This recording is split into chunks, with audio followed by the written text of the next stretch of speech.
Hey, would you do me a favor? Grab your phone or smart device and open up that camera. Then point it right here at the QR code. Do you have it? I'll wait a second.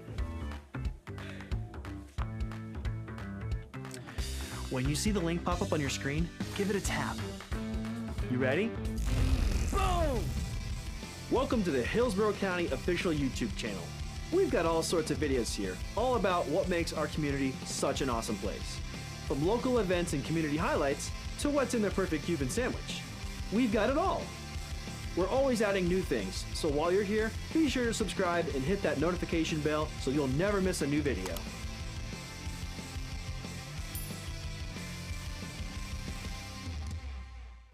Here's that QR code again, just in case you missed it. Go ahead and check it out. Ooh. This must have fallen out of that video.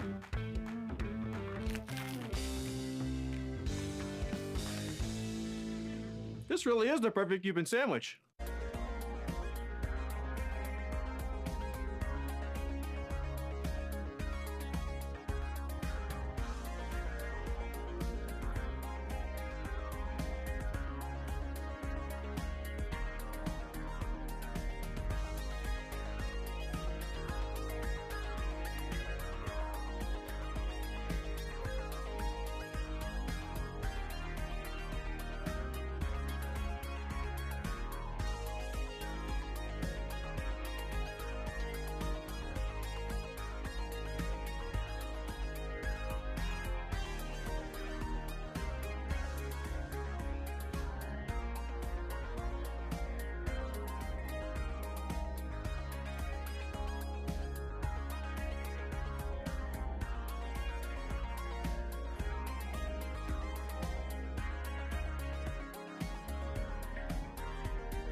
Fernandez, Kress, Lauk, Aria, Chair Joseph. Thank you. Motion carried 9-0.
Bernstein,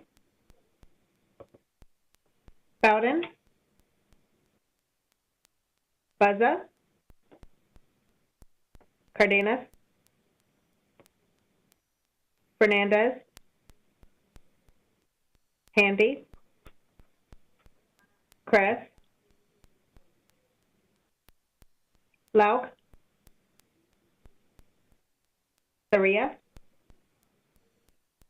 Orton, Rodriguez, Chair Joseph. Thank you. You have a quorum, sir.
Bernstein, Bowden, Buzza, Cardenas, Fernandez, Kress, Lauk, Saria, Chair Joseph. Thank you. Motion carried 9-0.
Please stand if you're, raise your hand to be sworn in.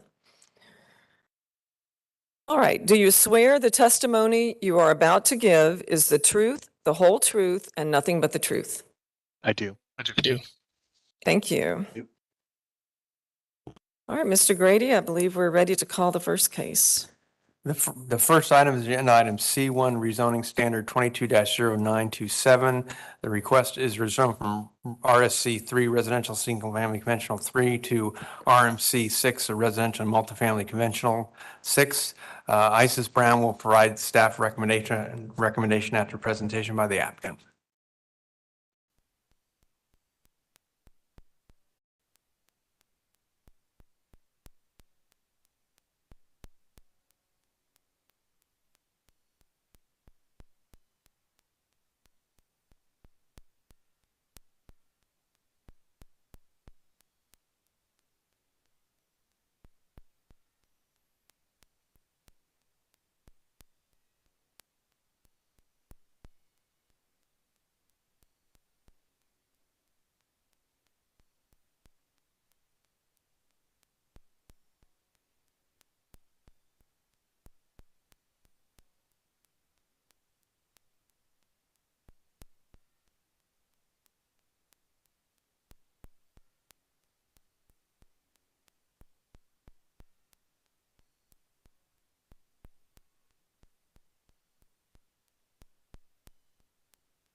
CN, and the Hillsborough County River, RSC 3, PD 77-055, and Puritan Road to the south, RSC 3 and River to the east, and then of course North 56th Street and CN to the west. The size and depth of the parcel in relation to other adjacent properties, neighborhood and commercial residential uses would create a zoning pattern that is consistent with the existing zoning and development pattern of the zoning district. The site is within the Hillsborough County River corridor, which is subject to section 4.01.16 of the LDC, and the site is also located in a surface water protection area, which is also subjected to LDC section 3.05.00. To address concerns from the Transportation Review staff regarding the adequacy of access upon redevelopment of the site under the proposed RMC 6 zoning district, the applicant has proposed the following restrictions. Through approval of the Unified Site Development Plan consistent of folios 38859.0000 and 38858.000, access to the subject parcel shall be provided through folio 38859.000. Access to Puritan Road shall be permitted. In events, a unified site development plan consistent of folios 38859.000 and 38858.000 is not approved, development of the parcel shall be limited to one single-family dwelling unit with access for the single-family development to Puritan Road. Based on the above consideration, staff finds the request approvable with the restrictions read. I'm available for any questions. Thank you, Ms. Brown. Just to clarify one thing, please. On the recommendations number 1, access to Puritan Road shall be prohibited. Is that correct?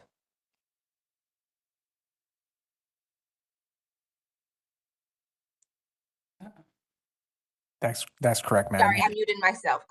If they're not, it is prohibited if they're not allowed to, if it's not allowed to unify. Thank you. Thank you very much. All right, we'll hear from the Planning Commission, please. Unica Mills Planning Commission staff, I first want to state that there was a revised report that will need to be uploaded to optics that was given to Mr. Brian Grady. We had a few typos and we wanted to have a revised report submitted. Again, Unica Mills Planning Commission staff, the subject property is located within the residential 6 future land use classification, the urban service area, and the East Lake Orient Park community plan.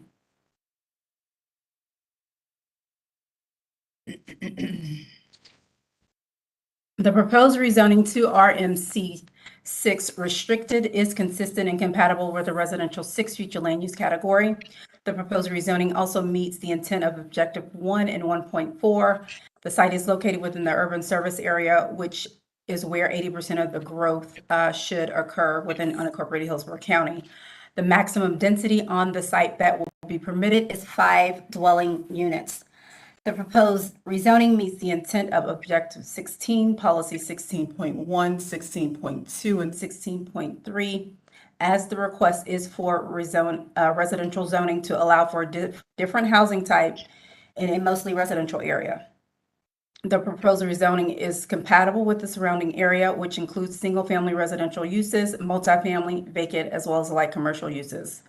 The proposed rezoning meets the intent of Policy 16.16, that intends to preserve the residential character of sites fronting along rivers and lakes. In this case, the applicant has agreed to a condition, I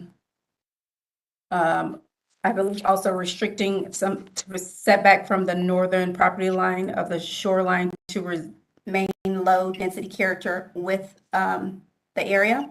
The subject site is within the limits of the East Lake Orient Community Plan.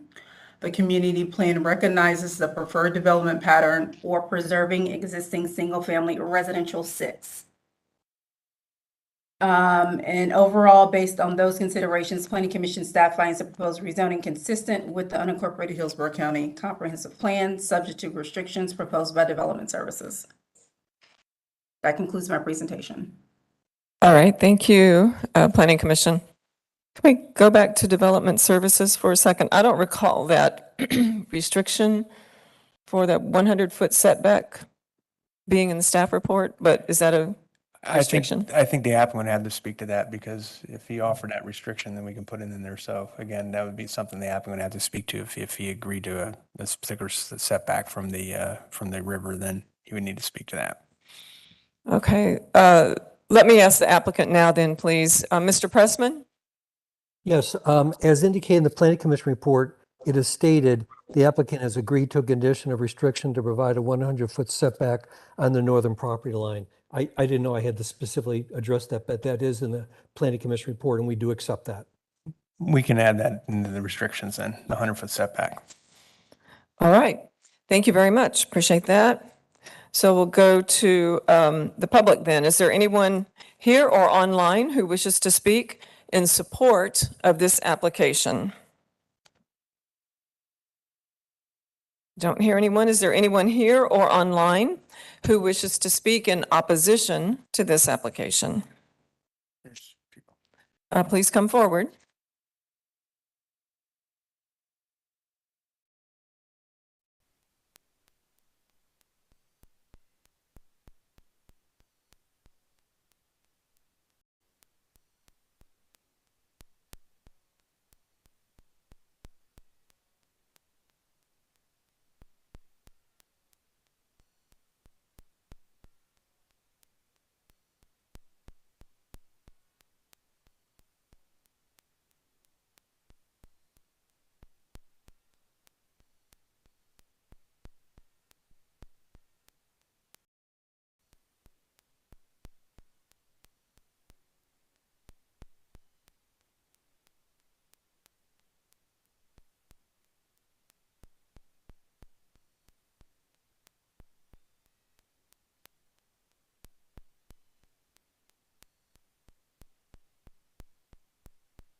that they're with the kids on the tricycles and all that. And I really have a severe concern for the additional traffic that's going to be added to 57th Street and just for the safety of our neighbors is my main concern. All right, thank you, ma'am.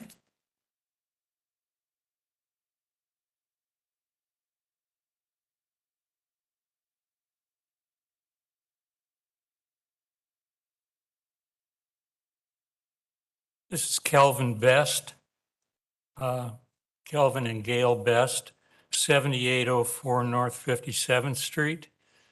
Over the 49 years we've been paying taxes there, the once residential property right on 56th Street has been rezoned. That's immediate adjacent to our property and has increased noise from all day long to all night long from the commercial businesses that have been established there, as well as traffic trying to get in and around that light again. It upsets me that not only is the property immediately on 56th Street in this project going to create problems, but they're actually encroaching into the neighborhood by removing another house. So it's not just a little strip along 56th Street. Like others have said, traffic, I'm sure, will increase. Noise, I'm sure, will increase. And I just think it's a shame that the county would allow a house being taken down, which encroaches right into the neighborhood. Thank you. Yes, sir, thank you. Is there anyone else who wishes to speak to this application? Thank you. Anyone else who wishes to speak to this application? All right. Development Services, do you have anything further? Nothing further. Okay. And then back to the applicant. Rebuttal and summation?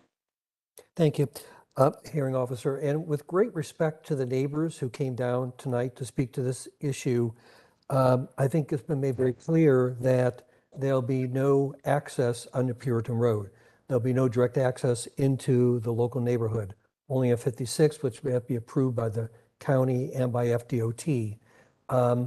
And it's also important to note, as you're aware, that at this point, Transportation Department of the county has signed off on this rezoning with no objections. The reality is that this is a small change. According to the staff report, currently it would allow 2 dwelling units. This will, if approved, would allow 5 multifamily units. That is really a very low change in the area.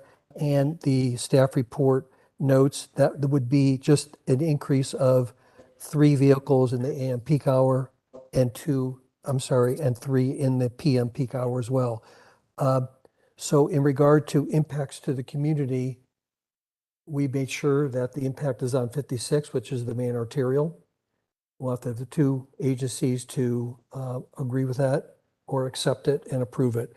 And then finally, regarding the zoning reports, and not to beat this down, but both the Planning Commission, zoning staff have found it compatible along with the local community plan. So we appreciate your attention and the comments by the local residents and ask for your consideration. Thank you. All right, Mr. Pressman, just a couple of questions too.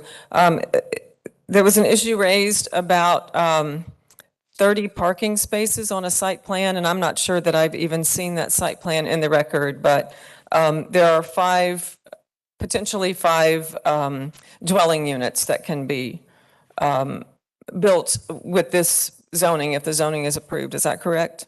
That's correct. Okay. Then there was a mention of an environmental concern related to septic tanks, and this property is in the urban services area, so it will be served by sanitary sewer. Is that correct? The staff reports note it is in the utility service area, water, wastewater for City of Tampa. All righty. So no additional septic tanks. Is that accurate? My understanding is that we're in the urban service area, and the staff has indicated in the report that we are in the utility service area by City of Tampa. Yes. Okay. All right. Thank you very much. Anything further? Madam Hearing Officer, just for your information, one of the residents submitted a plan that they must have gotten from the applicant. We gave it to the clerk, so it's in the record, so you can certainly take a look at that. But a quick look at that, I think it involved some additional parcels that they were planning on doing sites, but it's in the record, so you can take a look at it. Okay. So I'm not sure the applicant could hear that. So there's been one of the residents submitted a plan into the record. So that'll show up on optics, and we'll take a look. There's a plan that we've worked up, working with a standard zoning to see how things would work or potentially could work. But there is a plan. Clearly, this is not a PD. It's a standard, and it's a plan that we've been trying to work through or put forward as a conceptual in regard to a standard rezoning. Yes. All right. Thank you, Mr. Pressman. Thank you. All right. Then that will close the hearing on rezoning.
Mr. Chair, oh, sorry, apologies.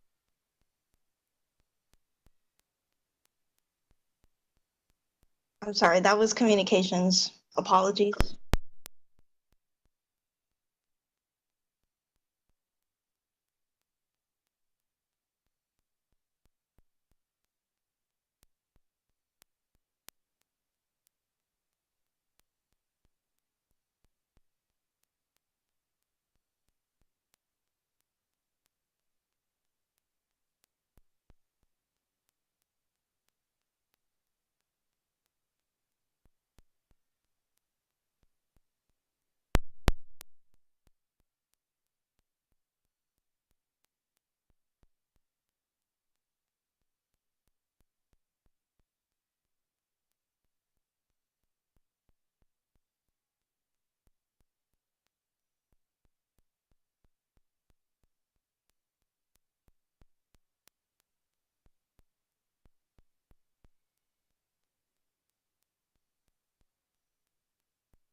This is the clerk's office. Excuse me. Excuse me. May I have the speaker state her name for the record, please? Thank you.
of.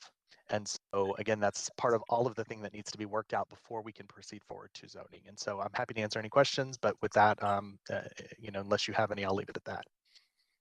All right, thank you, Mr. Ratliff. And I do have some questions for Development Services and probably, well, either one of you who want to address. But it sounds like, in a nutshell, there are, it sounds like this application, at least from staff's analysis and so forth, just isn't ready. But it's been 180 days. So Ms. Heinrich, what would be an applicant's options at this point? The options that we have addressed with the applicants before would be to withdraw the request. That would allow them time to work out some of these issues, maybe come to a resolution that would result in a project that could be supported, and the applicants have not wanted to do that.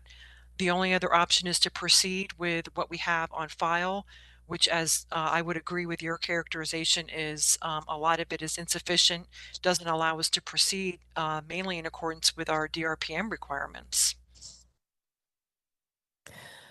And if the applicant were to withdraw the request, are they permitted to resubmit within a certain time? Are there any restrictions on that?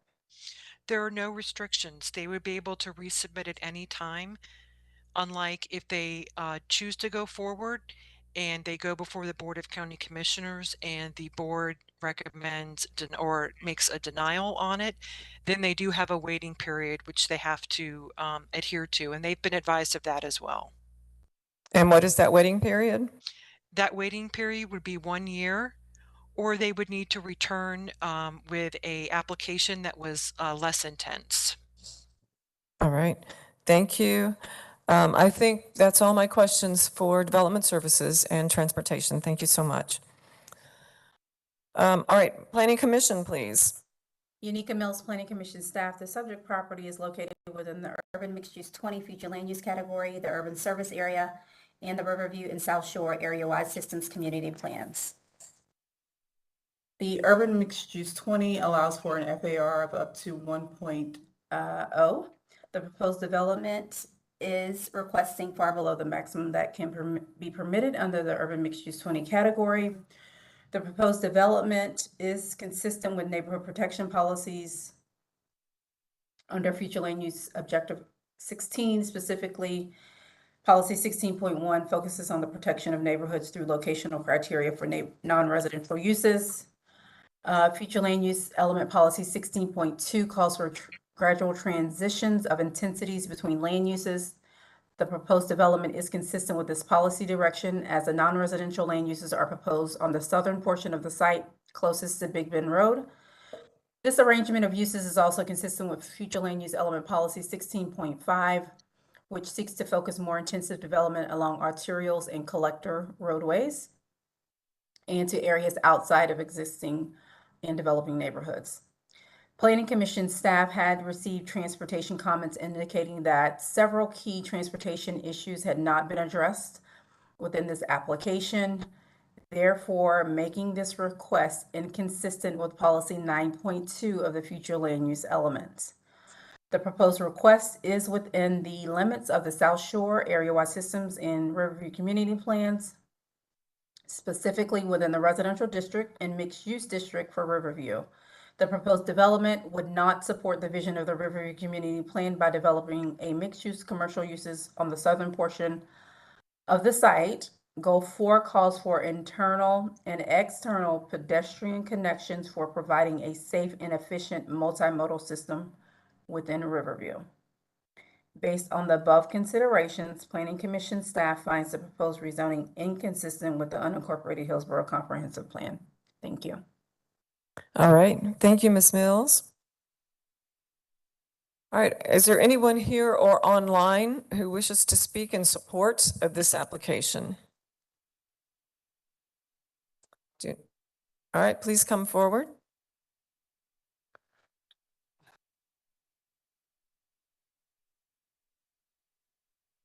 Tim Myers, 13126 Lincoln Road.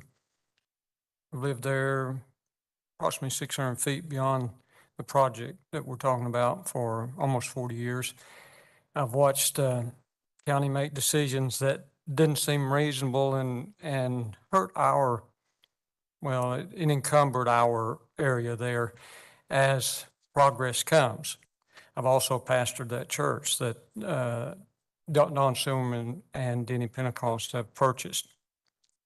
I would encourage the county and whomever else can work with them to work with them on making the improvements that setback on the old Big Bend Road that happened before I was in the neighborhood, 1981. I came in 1983. But that has turned into a very encumbering situation there. It's a dangerous situation. We do have several ministries there as a church. The Christian school, of course, has been operating since 1984. In recent years, it has been very dangerous, the traffic that piles up there and so forth. So I would agree that moving Old Big Bend Road back would give a larger queuing area there, which would be helpful. The county has already cut off the northbound access from Cali Road, which is the north street that Lincoln Road dead ends into currently, where those 7 road humps were shown earlier. So we used to be able to go out to Cali Road and turn north on 301. It did become very dangerous in the last 5 years or so. So they blocked that off. So you have to go out there, turn right, go down to one of the red lights and make a circle back. So that means you get in the queue going south on Lincoln Road to turn left on the Big Bend, to go down to 301, turn left. So anything that the county could do, and my suggestion as a longtime resident there, to help Don Silverman, Denny Pentecost advance an improvement there. And I believe it is county responsibility from my watching of development there. And I'm pretty involved in keeping up with what goes on there. And I sit on an advisory board for the county, so I'm involved in what we're doing in the community. So I would just like to encourage those, you as a hearing master and the planning department and whomever, to work with them in ways that would help encourage our traffic situation there and development. I know it's coming. Thank you. Thank you, sir. Be sure and sign in here. Thank you.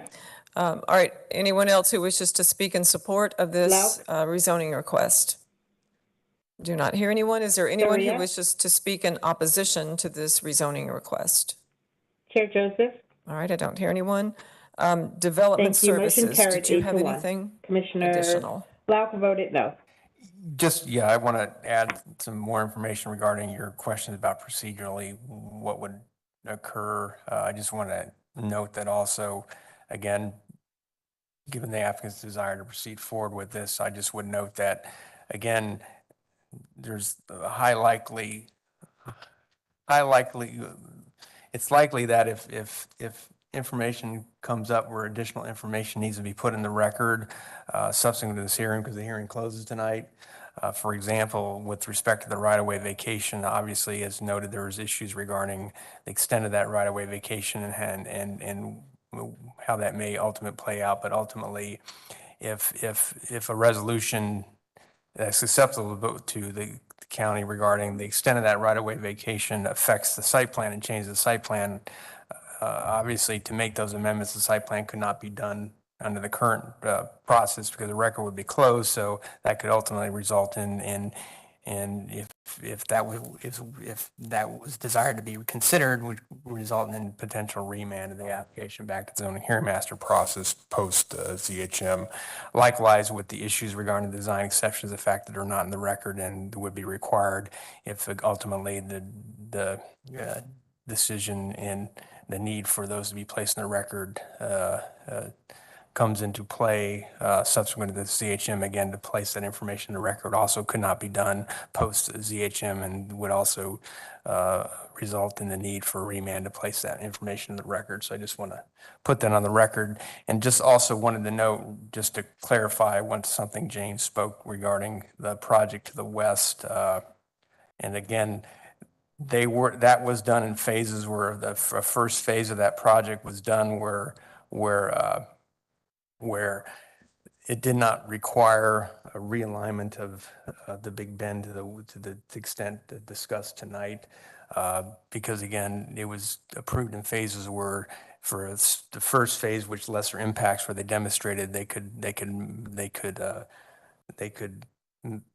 develop that first phase under the existing intersection, the way it's located, they could proceed forward. And then it was those future phases of the development that required the realignment of Big Bend Road, that which would come into play with this particular project as shown, where it has to be relocated north. So I just wanted to note that for the record regarding that other PD project, that it was phased to accommodate at build out, it would require realignment of the Big Bend Road as discussed tonight. Thank you. Thank you, Mr. Grady. All right, applicant, please. First of all, I'll just ask you, do you have rebuttal and summation that you wish to present? And I'll listen to that. I would like you to address the issues that were raised by the Development Services Department and the Planning Commission. And then I may have questions for you as well. Could you possibly repeat them? Because I couldn't hear James. I couldn't hear a lot of the things that they said. Oh, okay. It's very difficult and I'm old. Is this still working? Okay. I do have comments and summation. Would you like me, what specifically would you like me to address? Okay.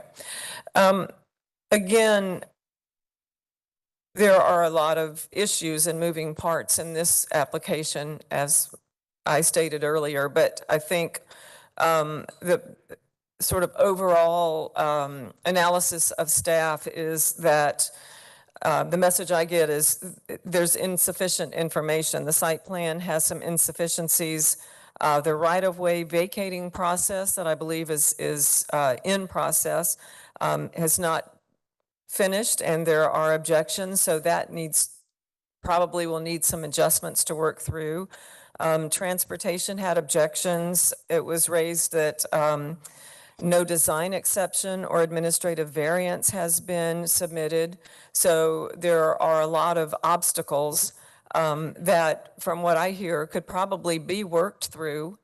But if the application goes forward with these obstacles, and if it is denied, and we don't know that, but if that happens, then the applicant cannot resubmit for 1 year. On the other hand, and I recognize you have the problem that it's been 180 days since the application. I recognize that is a problem for you. But if the application were to be withdrawn, then the applicant can resubmit at any time. These are not perfect options for you. I understand that. But I just want to make sure you understand those options. And that those are what I observed from the staff's reports. So. We do, and thank you. Okay. Regarding the development exceptions, we did submit comments back to staff notes that addressed every single comment. And if I can, without reading it, if I can recollect the design exception, it was a design exception on Old Big Bend Road that was a part of 0461, 220461.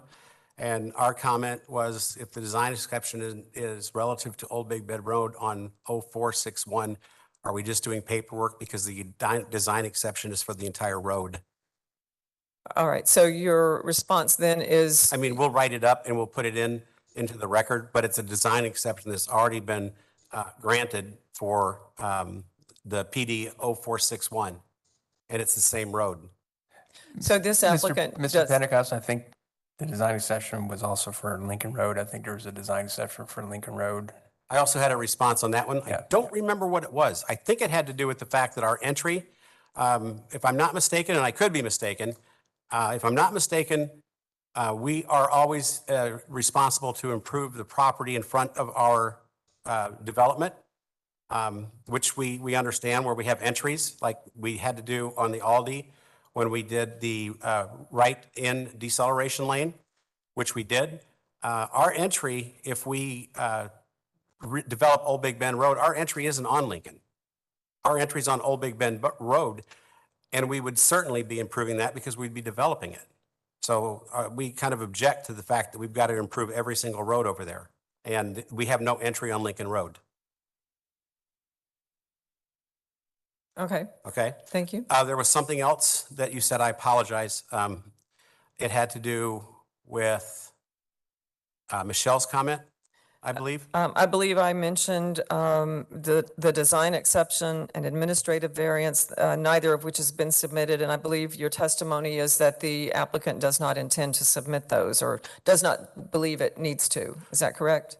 Well, if we do need to, if we just have to follow and dot some i's and cross some t's, and it's the same exact design exception on Old Big Bend Road as what is on 0461, we would absolutely agree to put that in the record. Subsequent to this, yes, we would do that. And I think that's the problem. I don't believe it can be subsequent to this. Okay. It needed to have been submitted before. Okay.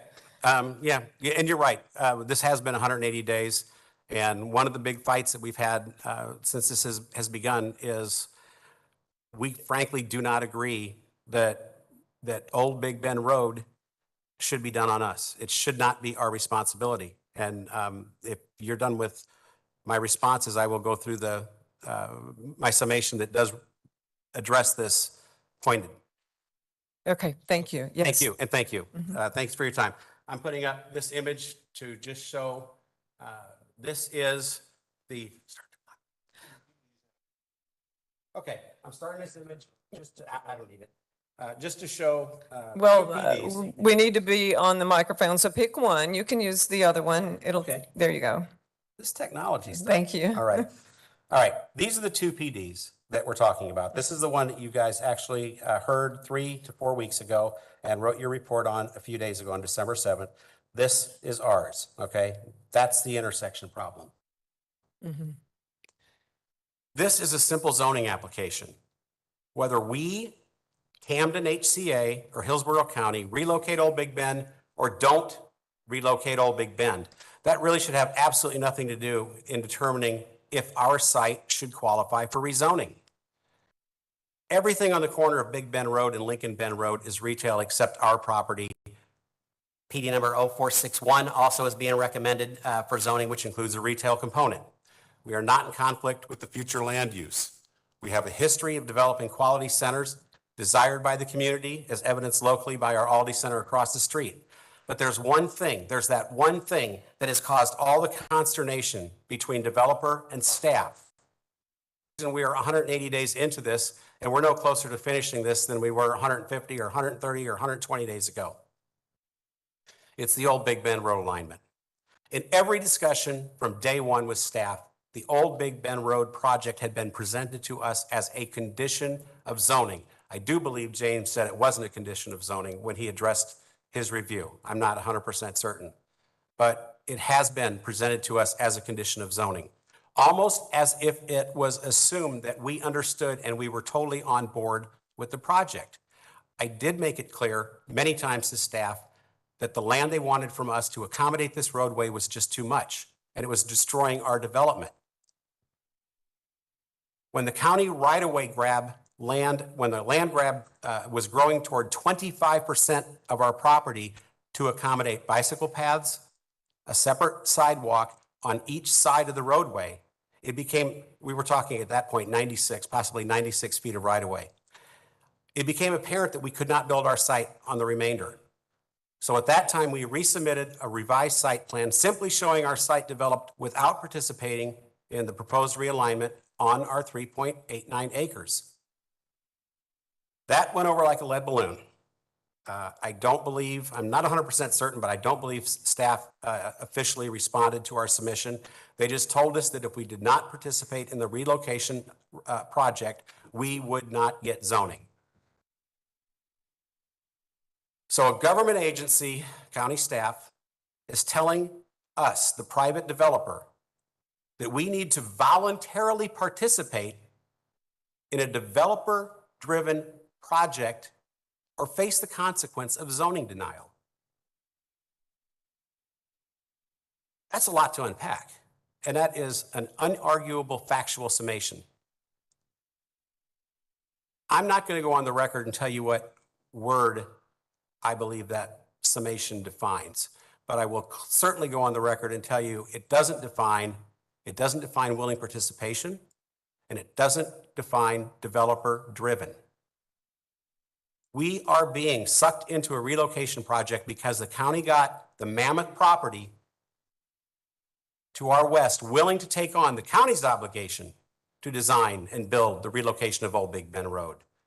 Problem is, there's at least one piece missing in that agreement. And if you look real hard toward the lower center of Exhibit 7, you'll see that little 4.6% thing, that's us, which you are trying to force our participation down our throat for free.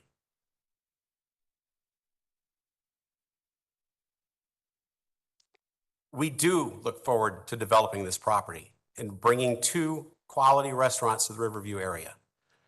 We can build the site on the PD as outlined as we submitted.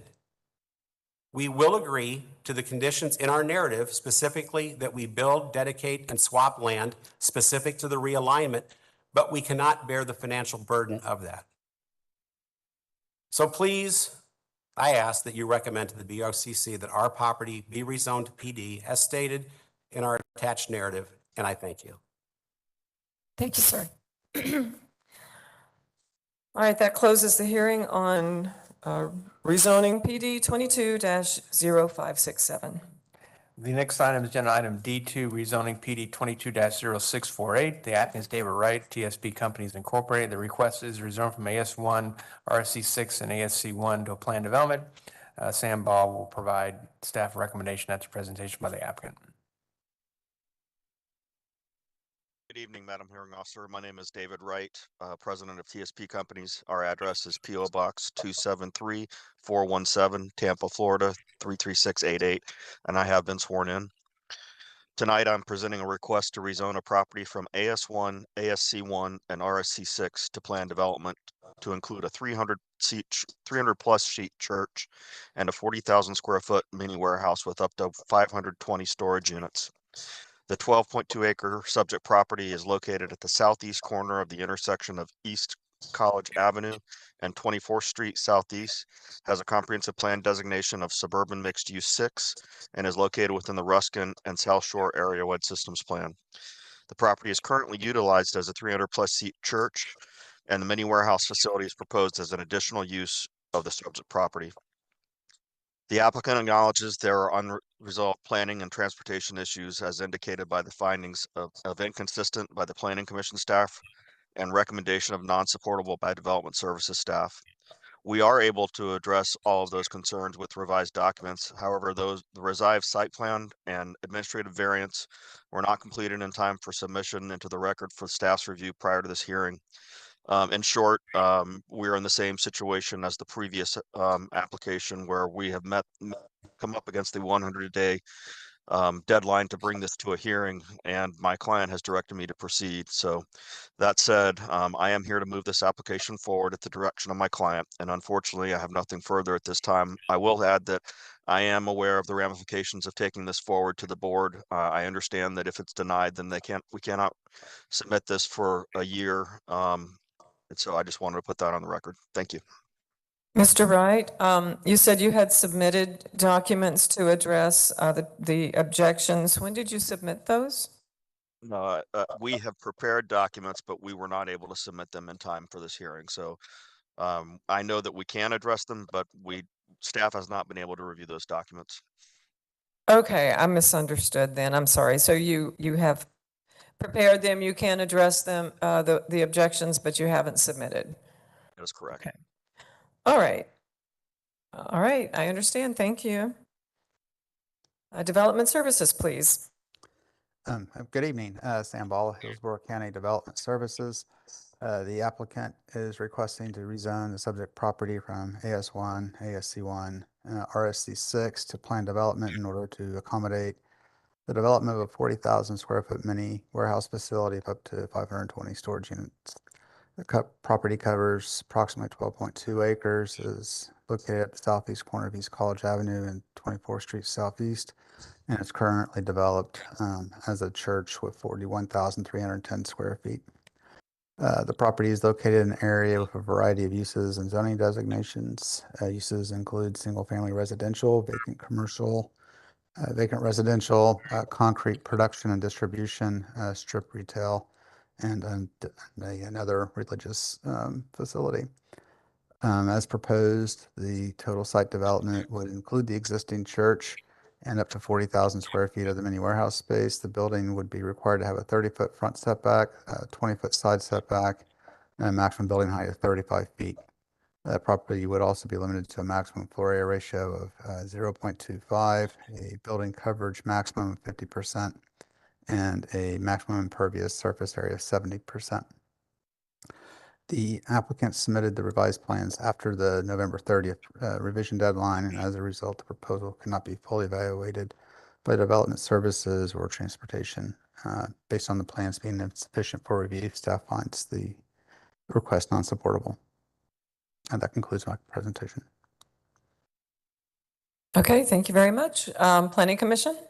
Unica Mills Planning Commission staff, the subject property is located within the suburban mixed-use 6 future land use classification, the urban service area, and the Ruskin and South Shore area water systems community plans. The rezoning is inconsistent with future land use element policy or objective 7, future land use element policy 7.1. The applicant has provided insufficient information for staff to fully evaluate the intensity of the calculations. The proposed development is also not compatible with the surrounding uses and does not meet the intent of policy 1.4 and future land use element policy 16.2, 16.3, and 16.10 regarding compatibility and complementary uses. Again, the site plan and narrative lacks detail to conduct a full analysis of compatibility of the proposed development with the surrounding area and uses. The rezoning is also not consistent with objective 16, policy 16.1, and 16.3. Additionally, 16.5, which is the need to protect existing neighborhoods and communities that will emerge in the future. The request does not protect existing neighborhoods, as the proposed mini warehouse appears to be very close to the nearby residential. And based on those considerations, Planning Commission staff finds the proposed rezoning inconsistent with unincorporated Hillsborough Comprehensive Plan. Thank you.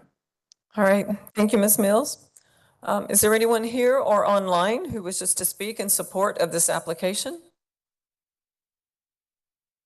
Do not hear anyone. Is there anyone here or online who wishes to speak in opposition to this application? Do not hear anyone. All right, Development Services, anything further? Nothing further. All right, and applicant, did you have anything further you wish to add? Since I can't speak to a plan that staff hasn't reviewed, I have nothing further right now. Thank you. All right, thank you, Mr. Wright. That will close the hearing on rezoning PD 22-0648. The next item is agenda item D3, major mod application 22-0686. The applicant is Ryan Plate for 2022 Balm Riverview LLC. The request is for a major modification of existing plan development. Michelle Heinrich with Development Service will provide staff recommendation after presentation by staff. We did hand out a revised report with some corrections to some clerical errors in the original report, and that was provided to you. Thank you.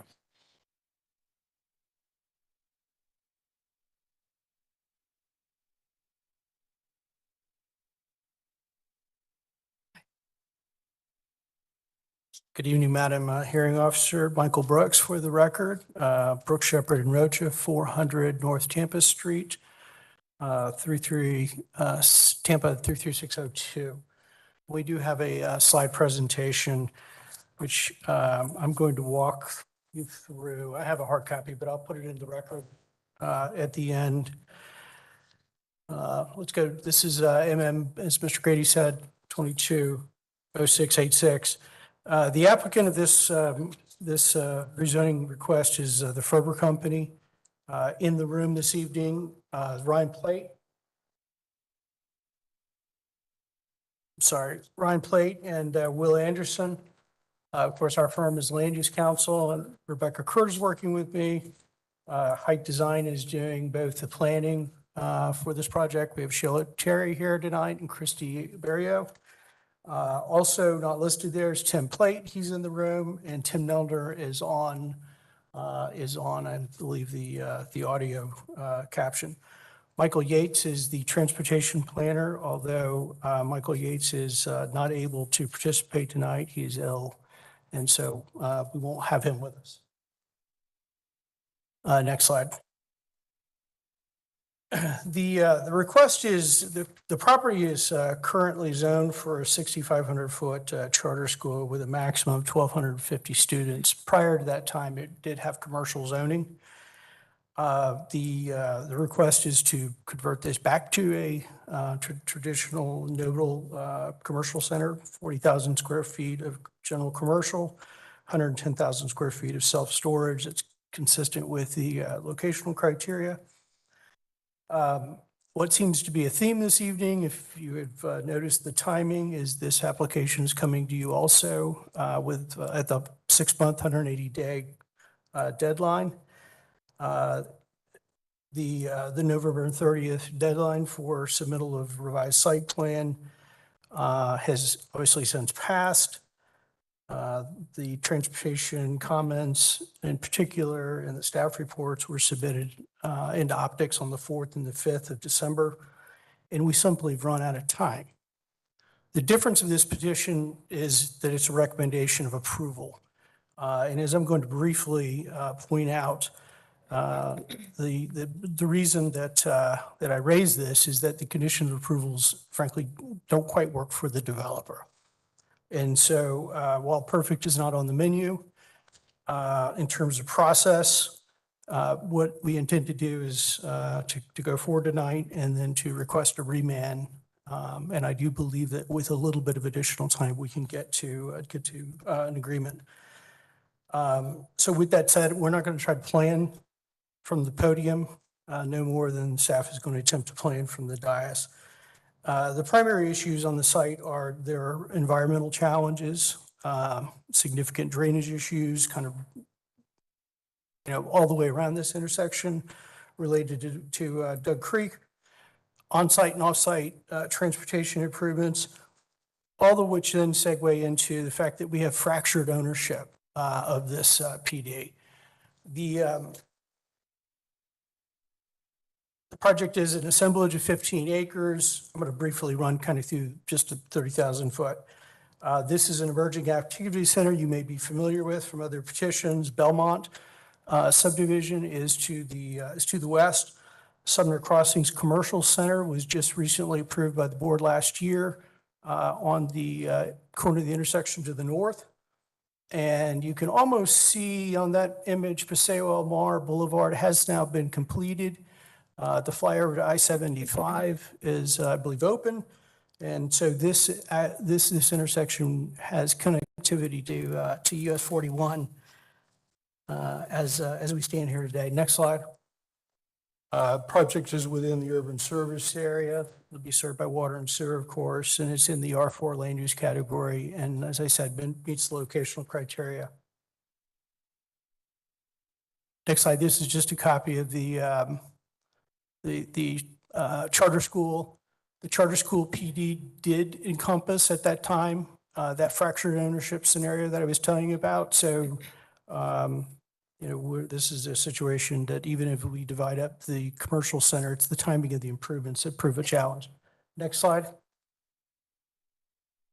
This is the proposed site plan. It's as I said, a typical unified mixed-use commercial development. There's parcels A, which is up at the intersection, parcel B, which is just the south, and parcel C are those portions, the portion that has the southern cross connect along the southern property line. There's a common spine road, common access connections, Baum Road and US 301, common drainage system, common wetland floodplain mitigation. Self-storage is limited to parcel C in this particular site. We're agreeable to that. And there are development standards for the site, which are consistent with a commercial project as condition 2, and I won't go through all those. Next slide. There are wetlands and other surface waters on the site, roughly about a little less than 25%. The impacts are shown as cross-hatched on this particular site plan. It's of note that EPC initially did require a resubmittal of the site plan and has since withdrawn those objections, but they withdrew those after the Planning Commission report was prepared. And so what you see now is in the record is an EPC non-objection. And then, of course, conditions 14 and 15 are particular standard EPC conditions that say you have to still go through the permitting process. Next slide. Cross-access and connectivity is one of the issues where we still have some work to do. We're proposing a cross-access to the south that'll be constructed concurrent with parcel C. That will most likely be a drive aisle with a stub out. I should mention that the property to the south, that area is platted as part of a residential subdivision. It is drainage easement and conservation area. We really don't believe that that's going to be developed. The cross-access to the east is a little bit more complicated. As you can see on the plan, the wetland is, as the water is moving towards Balm Road, and then ultimately through the next property into Doug Creek. And that cross-access connection onto the east is a little less than 200 feet. So it's more than just a cross connection. And that one in particular, as the conditions are written for condition 10, are a problem for the developer. In discussions with staff after really after the cutoff, almost after the site plan or the staff report cutoff, we do believe that an administrative variance request would be helpful and possibly resolve the issues. And we intend to file that before the Board of County Commissioner hearing. Next slide. If Mr. Yates would here, he would explain this diagram to you, which he prepared. But I'll just run through what you can see on there is that the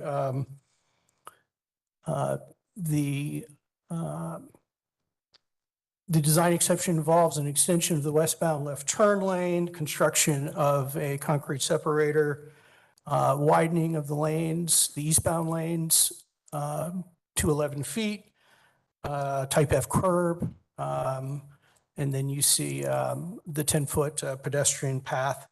And then you also see the right-of-way preservation area on here. And then if it went over just a little bit more to the south, you would see then the scenic corridor buffer, 15-foot on the site plan. All of that is detailed qualitatively in condition number 7. Next slide.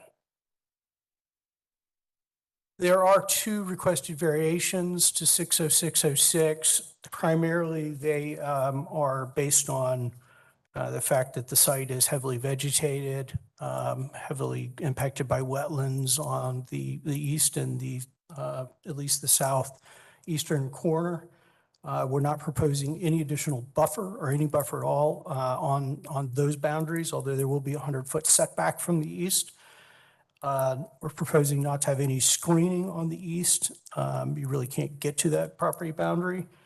And then on the southern boundary, in lieu of a 20B, and in recognition of the drainage easement and the conservation easement to the south, we'd have a type A buffer type A screening where the existing vegetation does not meet that standard.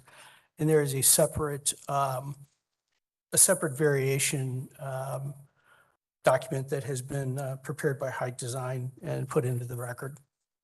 The next slide is just some images of that Mr. Nelner, I believe, took of the site, interior of the site, gives you an idea of kind of what the vegetation looks like if you were to venture inside.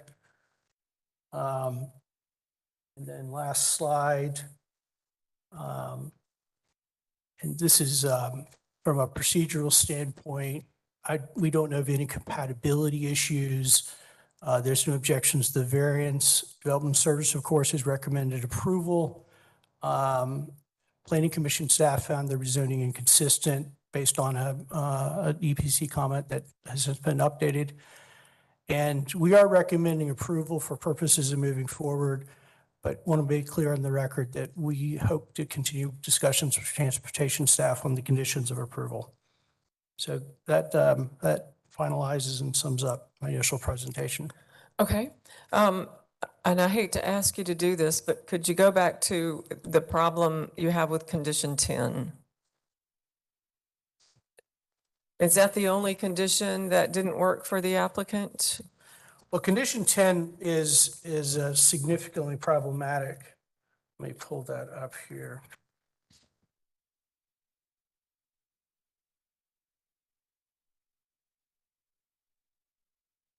Yes, 10 deals with the cross-access connection to the east.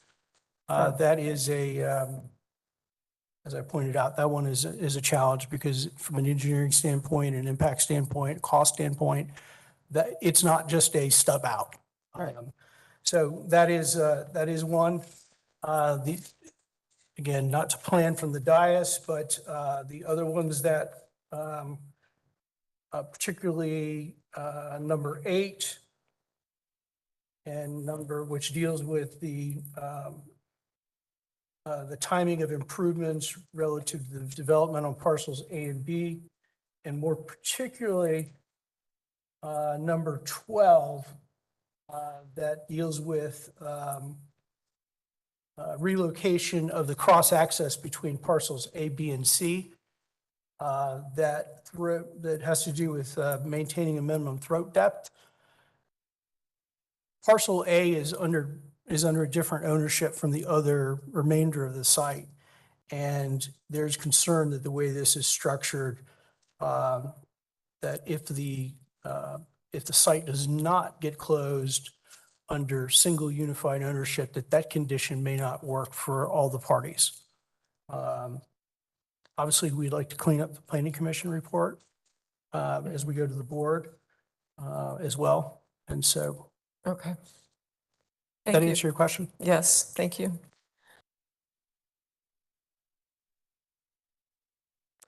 All right, be sure and sign in with the clerk, Mr. Brooks.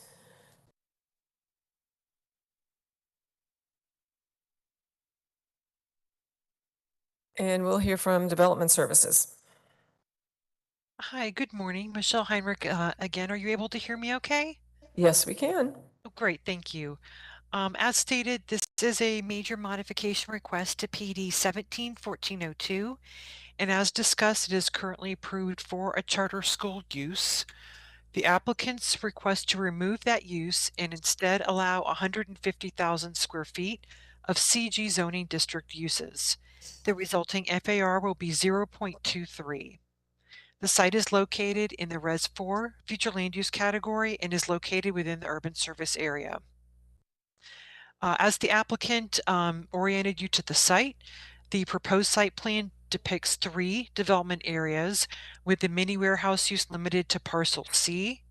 The minimum setbacks proposed along the northern, southern, and western PD boundaries is 25 feet. And due to existing wetlands within the eastern portion of the site, a minimum setback of 100 feet is proposed from the eastern boundary. Building heights will be limited to a maximum of 50 feet 4 stories. 2 PD variations are requested, which the applicant already discussed in detail.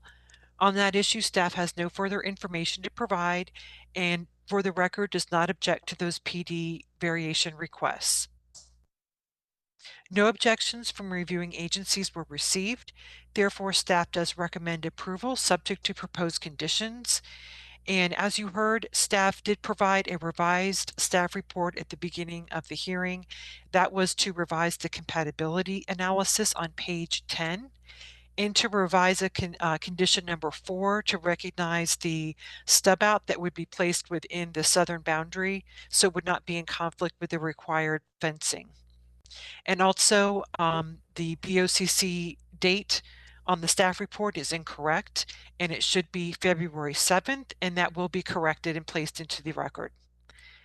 I'm available if you have any other questions. All right, thank you, Ms. Heinrich.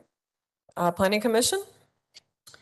Unica Mills Planning Commission staff, the subject property is located within the residential 4 future land use classification, the urban service area, and the South Shore area-wide systems community plan.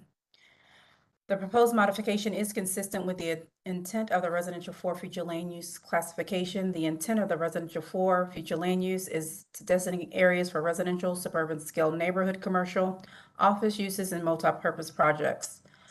The request for 110,000 square feet of mini storage and 40,000 square feet of either commercial general or office uses is within the intensity that can be considered for residential 4. The proposed modification would facilitate non-residential uses comparable to the development pattern in the surrounding area. There's a public shopping center to the west, and approval of mini storage and commercial general uses were approved through Major Mod 21-1090 located to the north, making this request consistent with Policy 1.4, Objective 16, Policies 16.2 and 16.3 of the future land use element. Future land use element Objective 22 speaks to commercial locational criteria, which is based on the category of the property and the classification of the intersection of roadways as shown on the 2040 Cost Affordable Long-Range Transportation Plan. The site does meet commercial locational criteria. There are wetlands present on the property. The Environmental Protection Commission Wetlands Division has reviewed the proposed rezoning. At the time of drafting this report, the EPC comments on file suggested a resubmittal of the site plan due to wetland impacts of the proposed development. It is the Planning Commission staff's understanding that the applicant may have submitted revised information to EPC. However, without revised comments on file from EPC, Planning Commission staff must follow policy direction within the unincorporated Hillsborough Comprehensive Plan, which prohibits unmitigated encroachment into wetlands. Therefore, the request is inconsistent with Policy 3.5.2 of the Environmental and Sustainability section of the unincorporated Hillsborough Comprehensive Plan.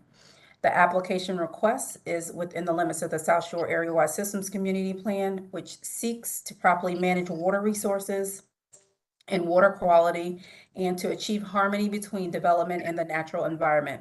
This request is inconsistent with the vision of the South Shore Area-Wide Systems Community Plan.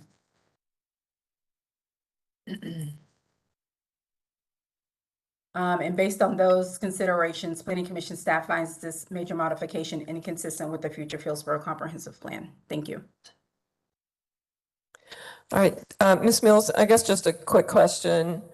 The finding that the request is inconsistent with the vision of the South Shore Area-Wide Systems Community Plan, is that also related to the EPC comments? Those are related to wetland impacts, yes. All right, understand. Thank you. Okay, is there anyone here or online who wishes to speak in support of this application? Don't hear anyone. Is there anyone here or online who wishes to speak in opposition to this application? I do not hear anyone. Development Services, anything further? Nothing further. All right, and applicant, did you have anything further? I don't think there was anything to rebut. Thank you. Okay, all right, thank you. This will close the hearing on major modification 22-0686. We're going to take a quick break. We'll be back in 5 minutes. So that would make it 8:12, I believe.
Attention everyone, we are live again in 3, 2, 1.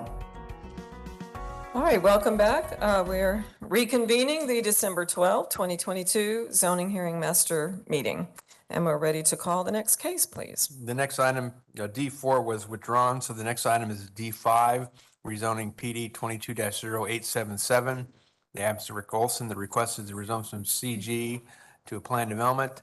Sam Ball with county staff will provide staff recommendation after presentation by the applicant.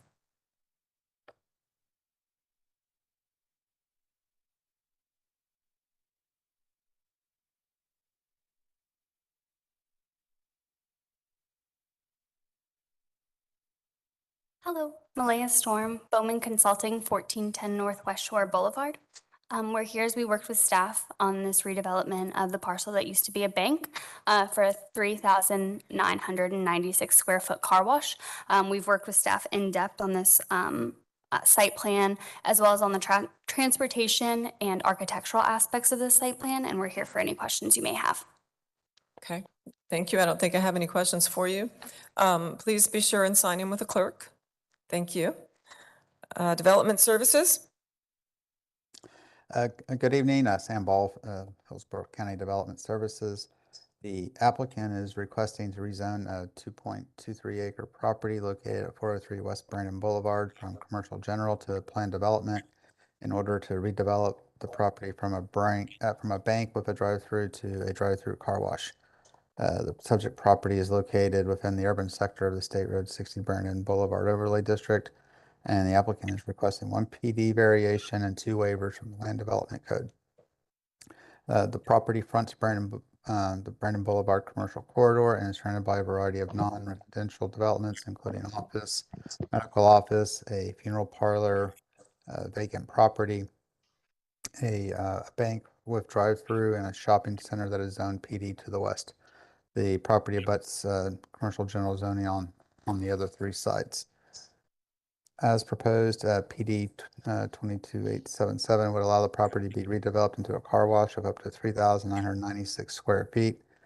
Floor area ratio would be 0.04, and the maximum building coverage would be 27%, and the impervious surface ratio would be limited to 70%.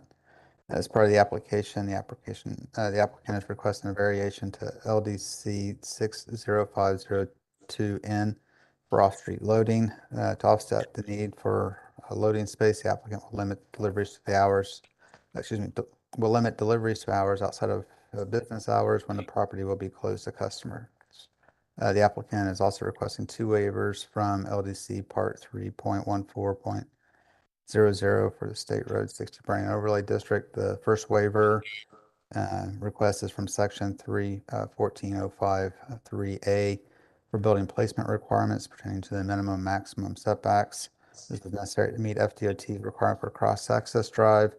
And the second waiver is for the architectural requirements for facades, exterior cladding, and roof of 3.1405.3B 1, 2, and 4. This is based on the operational constraints of a car wash. To meet the intent of the code, the car wash building must be designed and constructed with building materials, embellishments, and design features that are as they're depicted in the building road renderings that were provided by the applicant with the site plan on November 22nd. Based on the adjacent zonings, uses identified in this report, as well as the proposed development standards, staff finds the proposed development compatible with the existing zoning districts and development pattern in the area and recommends approval, subject to conditions. That concludes my presentation. All right, thank you. Planning Commission, please. Unica Mills Planning Commission staff, the subject property is located within the Urban Mixed Use 20 Future Land Use Classification, the Urban Service Area, and the Brandon Community Plan. The proposed rezoning meets policy 1.4 of the future land use element as it's compatible with the surrounding area, which is primarily commercial general and planned developments. The site is located again in the urban mixed use 20 future land use category, which anticipates higher intensity uses, which are inclusive of commercial uses. And the proposed rezoning therefore meets the intent of Objective 8 and 8.1 and 8.2 of the future land use element. The proposed modification would complement the surrounding land uses and is therefore consistent with Objective 16, Policy 16.1, 16.2, and 16.3. As well, it's consistent with Policy 16.5 of the future land use element, which calls for higher intensity development along arterials and collectors. The site with an urban mixed use 20 future land use category can be considered for up to over 97,000 square feet of commercial uses. The applicant is requesting far less than what is permitted on the sites. Objective 17.1 of the community design components requires developments of commercial areas to enhance the county's character and ambiance. Policy 17-1 of the community design component requires site planning coordination between properties. The proposed development will have cross access with adjacent properties to the east and west. The applicant is requesting several waivers to the Land Development Code. At the time of filing this report, County Transportation as well as Development Services staff supported the proposed development. And based on that, the proposed request is consistent with Objective 9 and Policy 9.2 of the future land use element. The request is also consistent with the Brandon Community Plan. The site is located within the Urban Character District that is outlined in Goal 5 or Goal 6, 5A, which contains the most intense land uses and includes regional shopping areas and the State Road 60 overlay.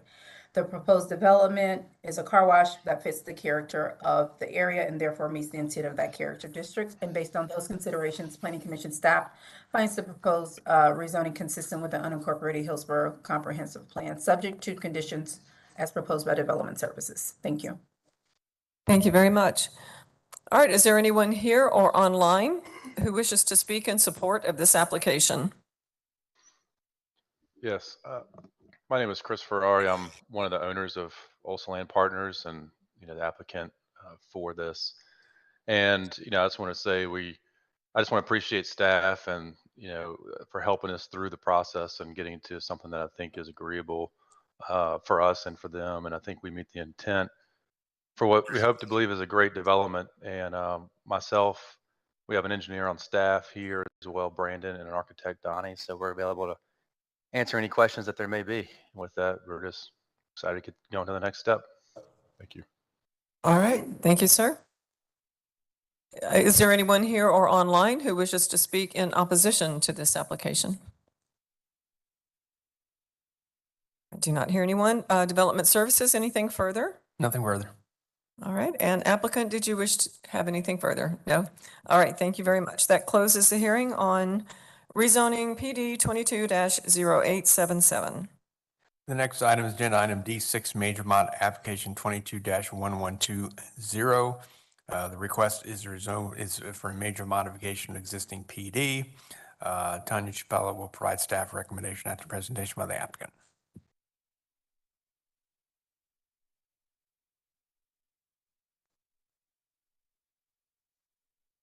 Good evening, Madam Hearing Officer. Good evening, Brian Grady and the staff. My name is Hush Govahi. I'm with Northside Engineering. We're located in Clearwater, 300 South Belcher Road. I have been sworn in. Wanted to go publicly speaking. Wanted to publicly appreciate the staff for being extremely helpful, extremely kind. So before you tonight, we have this 5.11 acre piece of property that is located on Causeway Boulevard, 9027. This project was previously rezoned to PD. PD number on that is 91-0116. Subsequent to that, the project was the land use was amended to RES 20, and we're able to increase the density from 12 units an acre to 20 units an acre, which it became consistent with the neighborhood. Due to the increase, we were able to provide additional units on this property and presented the staff with 102 units of multifamily, which is consistent with your 20 units an acre land use. Basically, that's the project before you, and we have met with DOT and had met their requirements in terms of access to the east, vehicular access, and we've provided some pedestrian access to the east and to the west of us. So staff's been extremely helpful, and we've been able to accommodate their requests and requirements. Requesting your approval. All right. Thank you, sir. Thank you. Be sure and sign in with the clerk here. All right, Development Services. Tanya Chapela, Development Services. The applicant requests to allow a maximum of 102 unit multifamily development. The applicant requests to remove all existing commercial entitlements and to increase from 38 single family units to allow this total of 102 unit development. A waiver is required to building height requirements, and the subject site is located along Causeway Boulevard with commercial and single family and also multifamily residential uses. The proposed use is comparable to the current residential uses, and the proposed layout is compatible with the surrounding development pattern. Furthermore, the proposed density increase from 7.4 to 19.96 dwelling units per acre is permissible in the Res 20 future land use.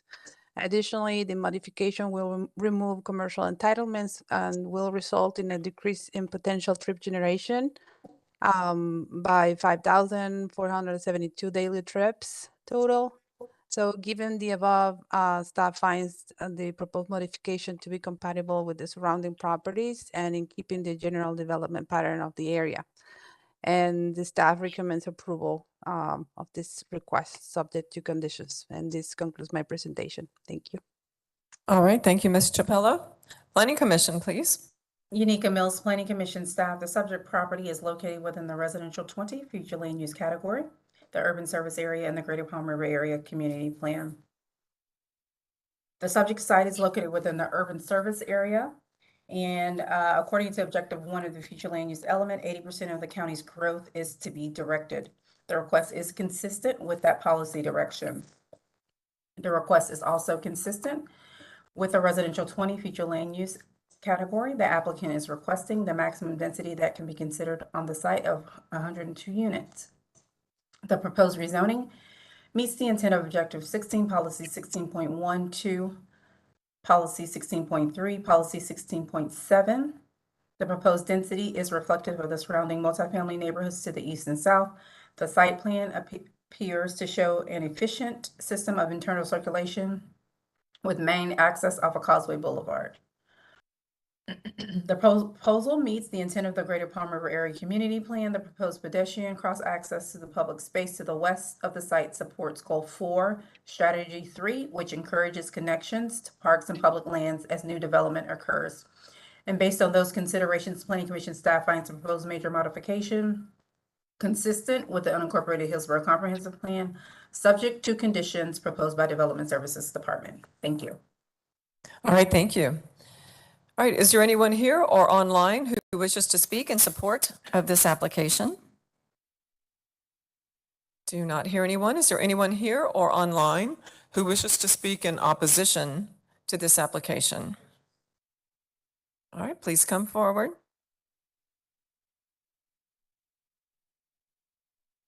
Bruce Weir, 9025 Causeway Boulevard.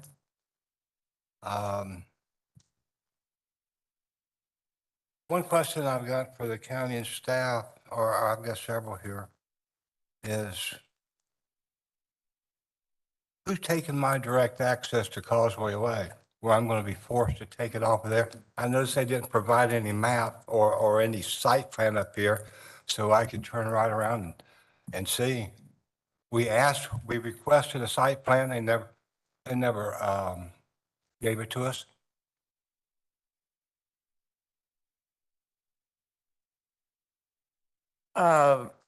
Maybe staff can address that. I believe there's a there is a site plan in the record, sir.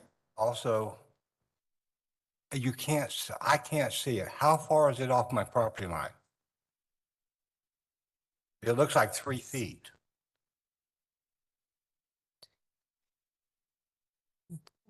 Sir, where is your property in relationship to the, Directly to the west. so you're like the northwest, just the west of the intersection? Renton, are you just west of the access to this parcel? I am supposed to take direct access off of their road. Okay. And first off, I've got a truck, and the way things look, I'm going to have to come in and block all entrance to it, get out, open the gate, come back, and it's going to create causeway to be a load lane for the project. And then when I go to leave, you got the medium cut there, and when I've got my 24-foot trailer, how in the world am I supposed to access my own property? And by the way, I am agricultural, ASC 1. I noticed the staff turned around and said that I was, residential. So, I mean, I can farm there.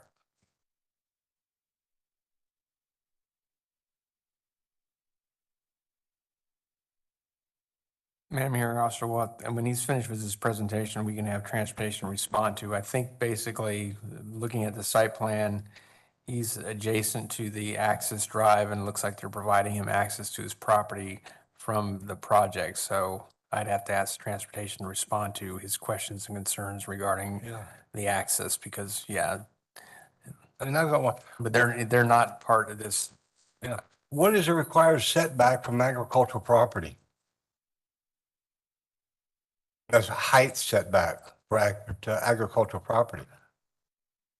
Well, sir, if you could go through all your concerns and then we'll respond when you're done with your presentation. Yes. I'm sorry. That's going to be a great devaluation of property, having to take it off the road. And like I say, the design access is not compatible for normal use. Like I said, I'd have to block traffic, get out, open my gate, then pull in and so forth.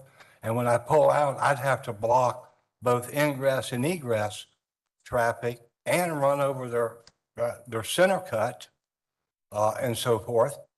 I mean, to do it, it doesn't allow my truck, much less a 24-foot trailer, to enter and exit. There's been no consideration, apparently, so far, from the county and stuff to my needs and concerns. And by having that curb cut there, it's going to destroy a vast portion of that property. And something else, do they have a tree count? Have they done a tree study on the property? There's 100-year oak trees on that property that, according to that plan, it removes all vegetation completely, 100%.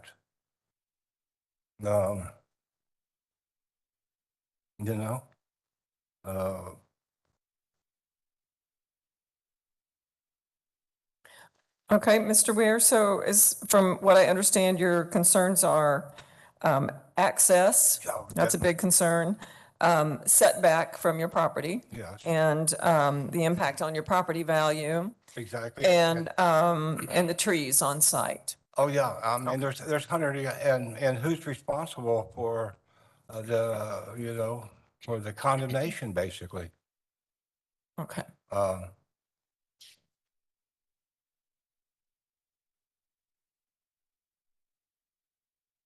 Okay, thank you. I understand your concerns. We'll see if we can get some of them addressed on rebuttal or by development services.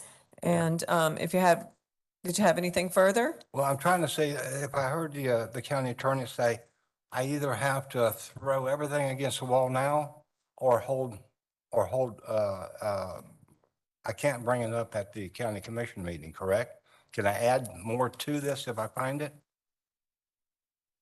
You would have to ask for additional evidence, and I can't say at this point if that would be accepted. So, I mean, yeah, it's prudent to put whatever information you have into the record now. Yeah, and especially when I put an access gate there, having to get out and punch the buttons while blocking all the traffic. So, But I do thank you Yes, sir. very much for your time. Thank you. Please sign in with the Yes, clerk. ma'am. All right. Thank you, sir. Is there anyone else who wishes to speak in opposition to this application? All right. Don't hear anyone. Okay, we'll go back to development services. Yeah, in response to looking at the conditions, it appears that, yeah, I think he's folio 47523, which is sort of the northwest corner, not in the PD. Right now, the proposed building setback is 20 feet from his property boundary. And sir, you can't. Yeah, Mr. Ware, Can't speak. Mr. Ware, your comments are closed, but if you're going to comment, it has to be in the microphone. So just let development services respond, okay? Go ahead. Go ahead. I'm trying to figure out how far off my property line. It looks like only a 3 or 4 foot sidewalk, and then you got the asphalt for the ingress. Oh, so you're talking about the roadway? Yes. Okay, yeah. I mean, running north and south. Yeah, transportation would have to advise on that, but yeah, I think it looks, yeah, it certainly does look like it's fairly close to the property. I'm not sure, but they'll have to advise on that. I thought you were talking about the buildings, but the building setback. When I make a U-turn with my truck, I can barely make it in the 2 lanes that DOT already has existing there on Causeway. Yeah. So, I mean, I think a genuine concern. Understood. And like I said, the height requirement also. Yeah. The setback. Yeah. So again, the setback for the building from his property is 20 feet. The maximum building height is 50 feet. I will note that the applicant did request relief from the. Just a minute, Mr. Ware, please. Please Sir. go ahead, Mr. Grady. I want to hear what Development Services has to say. If you'll please, Mr. Grady, please proceed. Yeah, so and again, the building height's 50 feet, and so they are seeking relief from the 2 to 1 additional building setback for building heights over 20 feet that's prescribed in the code. So yeah, it's a misstatement in the record that regarding, I would note the waiver statement speaks to allow us, I think, what does it say, a 70 and a 65-foot west and east setback. That's what it would have been required if you applied the 2 to 1. So again, they're seeking relief from that to do a 20-foot setback along his property boundary. All right, is this a PD variation or? Yes, it's a PD variation. Yeah. Okay. May I speak? No, sir, just a moment, please. It's not a variation. I'm sorry, it's a waiver. It's a waiver. Yeah, it's not a Okay, thank variation you. because it's just, again, yes. All right, and can you explain the access concerns? I would ask, I think, transportation staff to respond to that. Okay, is Mr. Ratliff available or someone from transportation, please? Good evening, Madam Hearing Master. Richard Perez. The subject property has proposed access on Causeway Boulevard, which is an FDOT maintained facility, 4-lane divided roadway. Thus, the applicant was required to meet with FDOT prior to staff completing our review and submitting our recommendation. The applicant did meet with FDOT, and FDOT's comments indicated that due to the non-conforming nature of the access on FDOT's roadway in terms of spacing from adjacent existing driveways on Causeway Boulevard, that they would require a shared access facility be established from the subject property to the west. That does not change the current access for the adjacent property to the west at this time. However, if that property were to intensify or change use, they would have to seek a right-of-way permit from FDOT just like the subject property. And at that time, FDOT would stipulate whatever requirements for access to Causeway Boulevard. With a shared access facility, it is possible that FDOT could require that future development to access the subject property's access connection to Causeway Boulevard. Okay, Mr. Perez, let me just make sure I understand. So the gentleman who is speaking, the citizen who is speaking in opposition, Mr. Ware, he has access to his property on Causeway Boulevard.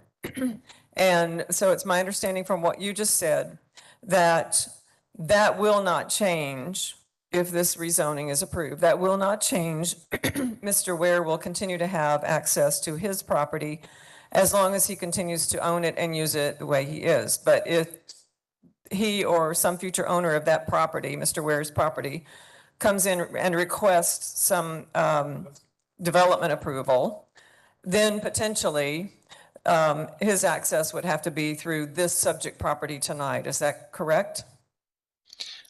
That is correct, subject to FDOT's determination. And this is FDOT's determination because this is an FDOT road, correct? That is correct. Okay, then one more thing. The subject property tonight, it's my understanding then from what you said, there's a condition that they will have to provide access through their property to Mr. Ware's property if sometime in the future that becomes necessary. Is that correct? That is correct. Okay. All right, thank you. Thank you very much, Mr. Perez. All right, Mr. Ware, did you understand that? Mr. Perez? Please, Mr. Ware. DOT has already denied, I've talked to them, there's got to be 245 feet. Mr. Ware, so you will continue to have access to your property the way it is right now? Oh, one thing that I'd like to have the staff point out, my property is not residential as they have assumed and has been reported back to me. It is agricultural. Understood, and you placed that on the record, so. Yes. So there, I know there's different setback requirements for agricultural. Okay. Thank you, sir. And I'm sorry. I believe the applicant, as part of the rebuttal, is going to indicate they're willing to commit to, along that. It was a little unclear on the record, but basically they did not waive buffering screening along that boundary. So to provide a 20-foot buffer between the road and his property, because that would be the code requirement. He's also, and he'll commit this, he'll note this in the record, also commit to meeting the setback requirements for the 2-to-1 for that building immediately adjacent behind him. So the request for relief from the 2-to-1 would not apply to that building. And I think he'll put that on the record because I just spoke to him. So. Yes. All right, applicant. Good evening. This project is pretty flexible. We have plenty of room to expand. Absolutely have no problem to make our neighbor happy. We can shift the building further south away from his property and also shift the access further east away from his property.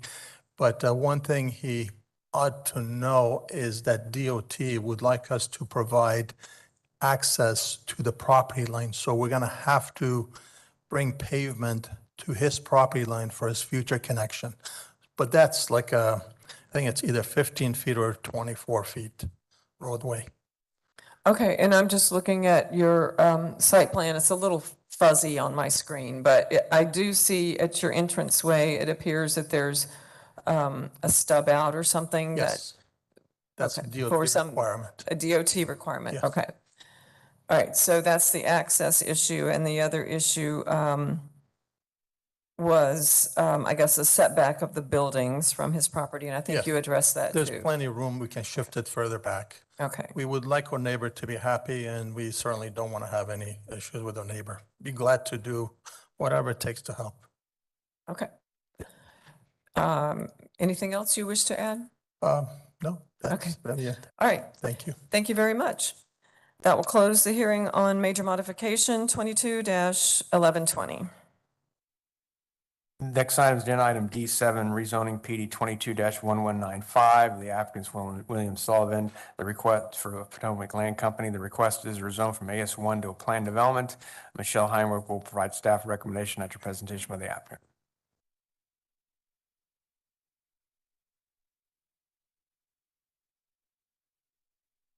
Hello, I'm the applicant, William Sullivan with Potomac Land Company, 26336 State Road 19, Howling Hills, Florida, 34737. Sean Cashin will begin our presentation. I'll be over here to assist to make sure that the slides move forward. Thank you. Okay, And then thank I'll you. be back up. All right. Good evening, Sean Cashin, 13825 ICOP Boulevard, Clearwater, Florida. I'll begin the presentation. Next slide, please. There's a project location. The 19.1 acre site is located east of US 301, south of Fishhawk Boulevard, and east of Rodine Road, where it intersects Boyette. Next slide, please. So future land use, we have, our site is R4. There's R4 to the north, to the west, and to the south and southwest. To the south is actually RP2. There's an existing cell tower facility there. Just to mention, our proposed density is 3.65 units to the acre, which is consistent with the R4. There's the zoning. Our site is zoned AS1. There's RSC9 to the north, RSC4 to the west, AS1 to the south. PD, which is actually a preserve, is off to the east. Next slide, please. Existing land use, to give you an idea of what the uses are out there. Our site consists of a single family home and a mobile home. There is, again, homes. There are single family to the north, single family to the south, southwest, and also a single family that is to the west, west of Boyette. Next slide, please. Here's an exhibit gives you an idea of surrounding density. Again, our site, which is in yellow, we are proposing 70 units, which is 3.65 units to the acre. The enclave at Boyette, just to the north of us, is 3.91 units to the acre. Hickory Breeze, that's off to the west, 2.5 units to the acre. The large preserve area is off to the east and north of the site. And there's some other developments further north, which have like Hammock Crest and Sandhill Ridge. They have 3.22 and 3.4 units to the acre. Next slide, please. Just for some context, some of the projects under development that are outside the urban service area, and those are outlined in yellow there. You can see that various size developments. The minimum lot widths vary from 40 to 70 feet. The minimum lot sizes vary from 4,000 to 7,000 square feet. Just for comparison, we are proposing 50-foot wide lots with the minimum lot area of 7,000 square feet. Next slide, please. Topography. The slide is relatively flat. There is a low area that's located to the northeast, which abuts the preserve area, which is to the east. Next slide, please. That's the FEMA flood map, and we are well outside of the 100-year flood. We are in Zone X. Next slide, please. Wetland area map. Again, you can see some wetlands off to the northeast. Our site is high and dry, and there are no wetlands within the site. Next slide, please. Significant wildlife habitat areas. You can see the preserve to the east and the north.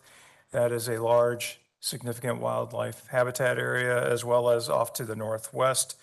Our site is not part of that significant wildlife habitat area, which will be on the next slide, please.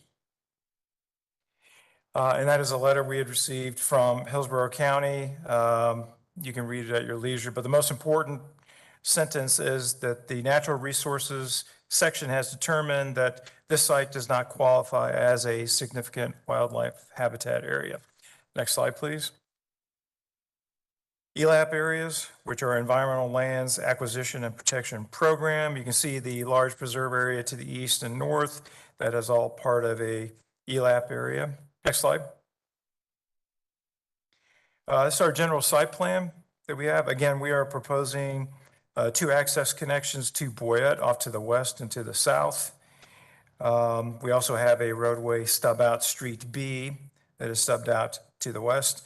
We are proposing 70 50-foot wide lots with a minimum lot area of 7,000 square feet.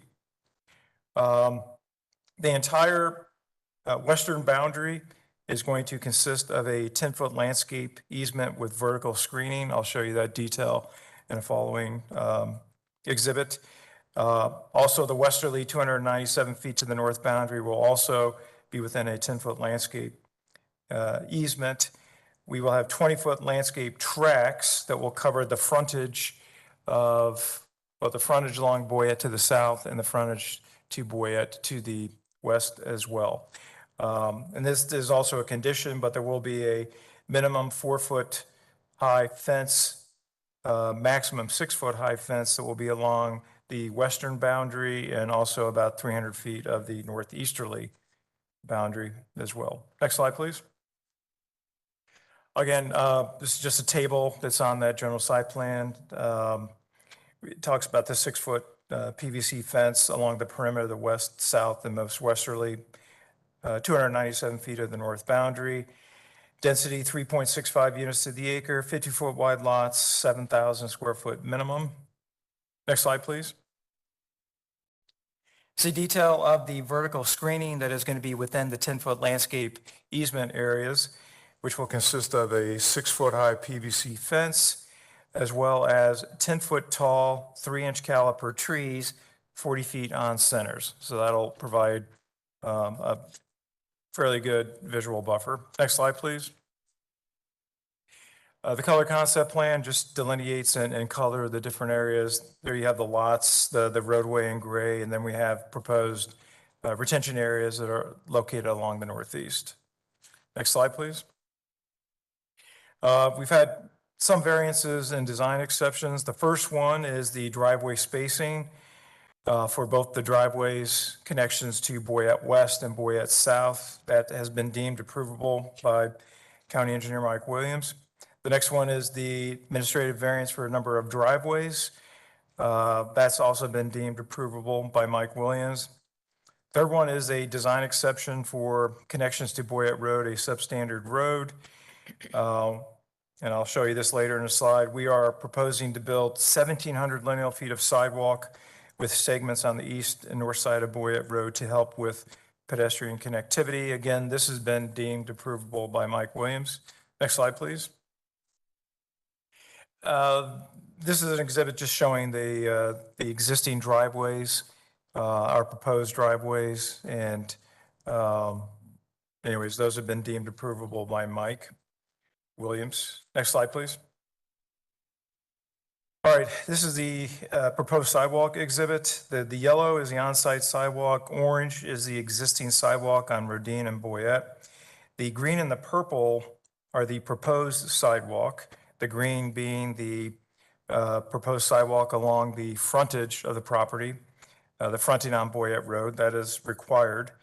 The purple is the sidewalk extension that's along the north side, the east side of Boyette Road heading north, and that's approximately 1,100 feet of off-site sidewalk that we are proposing. Next slide, please. Connectivity map. Again, this just shows the access connections to Boyette and the access stub out to the west. Next slide, please. Utilities map. There is an existing 12-inch water main and 16-inch sewer force main that this site will connect to. Next slide, please. All right, that concludes my portion of the presentation. Bill Sullivan will come up here and talk about traffic and also community outreach. Thank you. Thank you. Thank you. You can go to the next slide from that.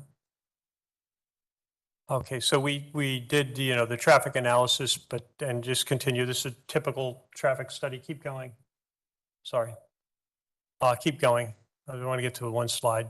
One thing we did do is we did what we call traffic study nodes. We did traffic counts on both where we're going to have our new roads. So one on to the north right there, you can see the traffic count location that's in the yellow dot there, and then to the south. So there would be no ambiguity as far as what the traffic conditions were like out in the area. We feel it's important that we have full disclosure. Continue. And then that just talks about the volumes, and unfortunately, I don't have my traffic consultant here tonight, but you continue. Keep going. Keep going. Keep going. We're going to, okay, roadway, go back. Roadway classification, we're corridor preservation. We're not a corridor preservation. Go to the next slide. We are in the scenic corridor, and therefore we had the 20-foot, buffer in the front for landscaping. Continue. Community outreach. We had a community meeting. These are the locations of the people that attended. We only had three parties actually attend the community meeting. There was a total of about 8 people there, but 3 parties of folks adjacent to us. And unfortunately, the one gentleman to the south, the one there in the south portion, he passed away just a few weeks ago. So that's pretty unfortunate. Next one. So continuing the community outreach, we not only have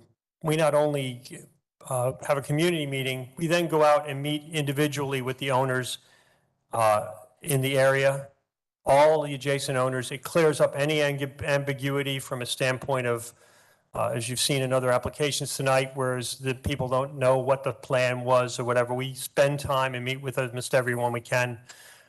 We had the neighbors to the west of us sign a petition in support. And then we've met with all the other adjacent owners that we could. So, next slide. This is just kind of a concept overlay, kind of showing how it would look in an aerial. So you got a feel for how it would feel. And I think that might be the last slide. Is that it? Yep, that's the last slide.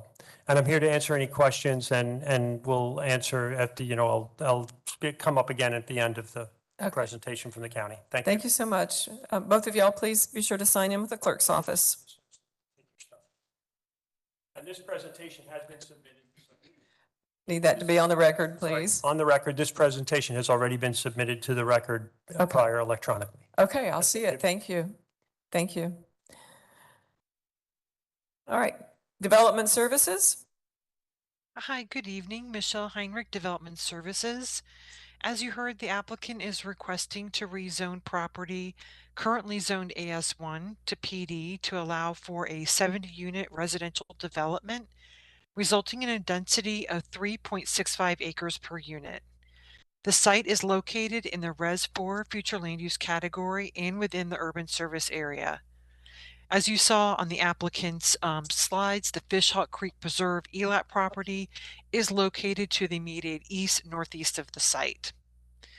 The proposal will allow 7,000 square foot lots with front yard setbacks of 20 to 15 feet, 20-foot rear yard setbacks, and 5-foot side yard setbacks. Building height is limited to 35 feet. The applicant proposes a 10-foot wide landscape easement along portions of the northern PD boundary and the western PD boundary, which will provide fencing and tree plantings as the applicant provided in his presentation. Staff did not identify any compatibility issues and received no objections from reviewing agencies. Therefore, we recommend approval subject to proposed conditions. And unfortunately, as you've heard from my other reports tonight, the correct BOCC land use meeting for this is February 7th, not February 14th, and that will be corrected into the record. Thank you. Thank you very much. All right, Planning Commission. Unica Mills Planning Commission staff. The subject property is located within the residential 4 future land use category, the urban service area, and the South Shore Area-Wide Systems Community Plan. The proposed rezoning meets the intent of the residential 4 future land use category as the proposed residential uses are anticipated within this category. The proposed rezoning also meets the intent of Objective 1, Policies 1.3 and 1.4. Again, the site is located within the urban service area where 80% of growth should be directed within the county. The maximum density that can be permitted on the site under the residential 4 future land use category is 76 dwelling units. The project therefore meets minimum density as it will be building out at 92% of the maximum density with the 70 dwelling units. The proposed rezoning is also compatible with the surrounding area, which includes single-family residential uses, natural preservation lands, and multifamily to the northwest of the site. Let's see.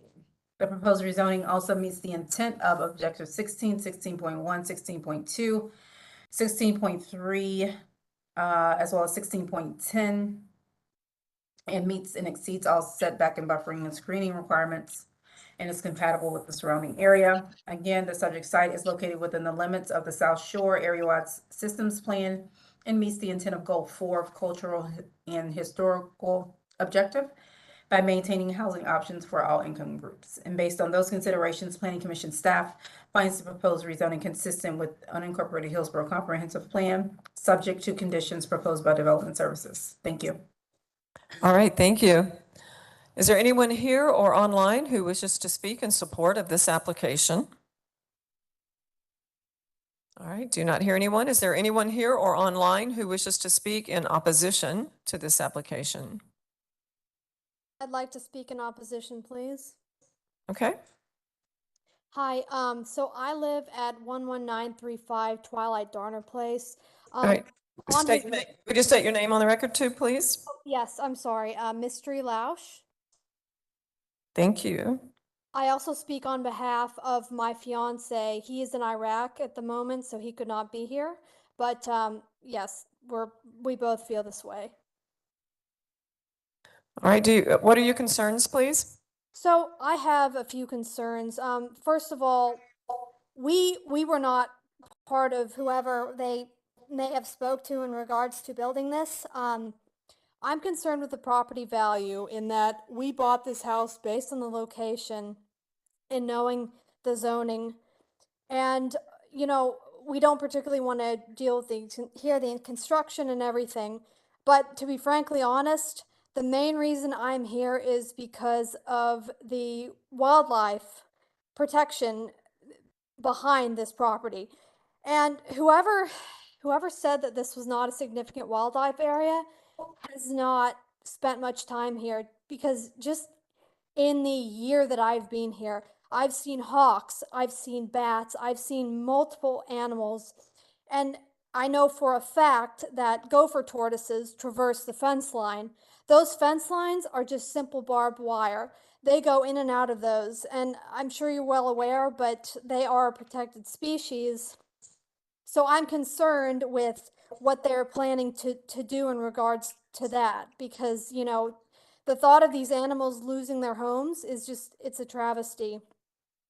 Additionally, in regards to traffic, the intersection of Boyette and Rodine, I don't know if they monitored that during rush hour, morning or evening, but it is a disaster zone, and I'm afraid that adding a big subdivision there, it's just going to be a parking lot.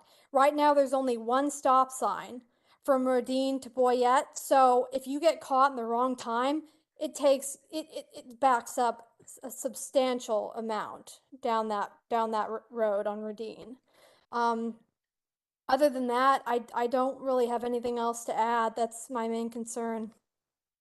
Thank you. Where is your property in relation to the subject property? So I am right on I wish I can't see that, right on the very far corner of where it would be. So we're on the cul-de-sac, 11935 Twilight Darner Place.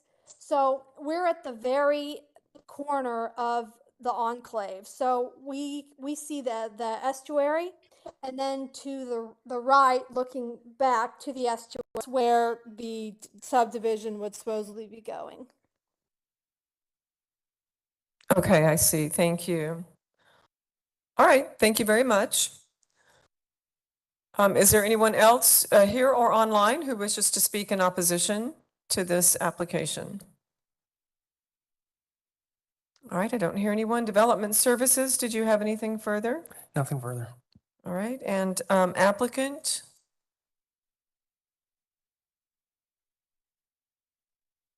For the record, we have submitted a wildlife, we did our EA study. We will protect the turtles as best we can and relocate the ones that are on our site. Additionally, the way that the site is designed, it should help actually alleviate some of the traffic situation on Boyette and Rodine, because ours is basically, it'll be a cut through, unfortunately. But it's not designed that way, but we all know that everyone's going to be looking for the quickest way around. And so we do know that there'll be some cut through traffic. And your site won't be gated? No, then? no, ma'am. Okay. It is a public subdivision. Yes, ma'am. Okay. Public roads. All right. Thank you, sir. If nothing else then from the applicant, that closes the hearing. I'm sorry. You had something? Just a housekeeping for the record, for proposed conditions 7A, 7B, and 7C are existing conditions of Boyette Road. Just for the record. Okay. Thank you. Thank you, sir. All right, that closes the hearing on rezoning PD 22-1195.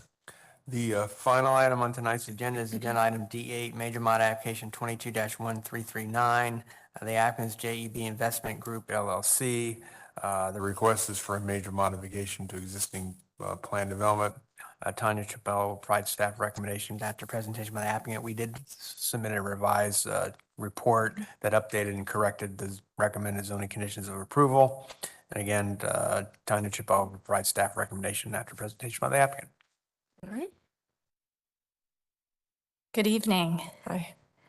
Ann Pollock, 433 Central Avenue, St. Pete, representing JEB Investment Group, who is the owner and the applicant here. I've got the site plan here.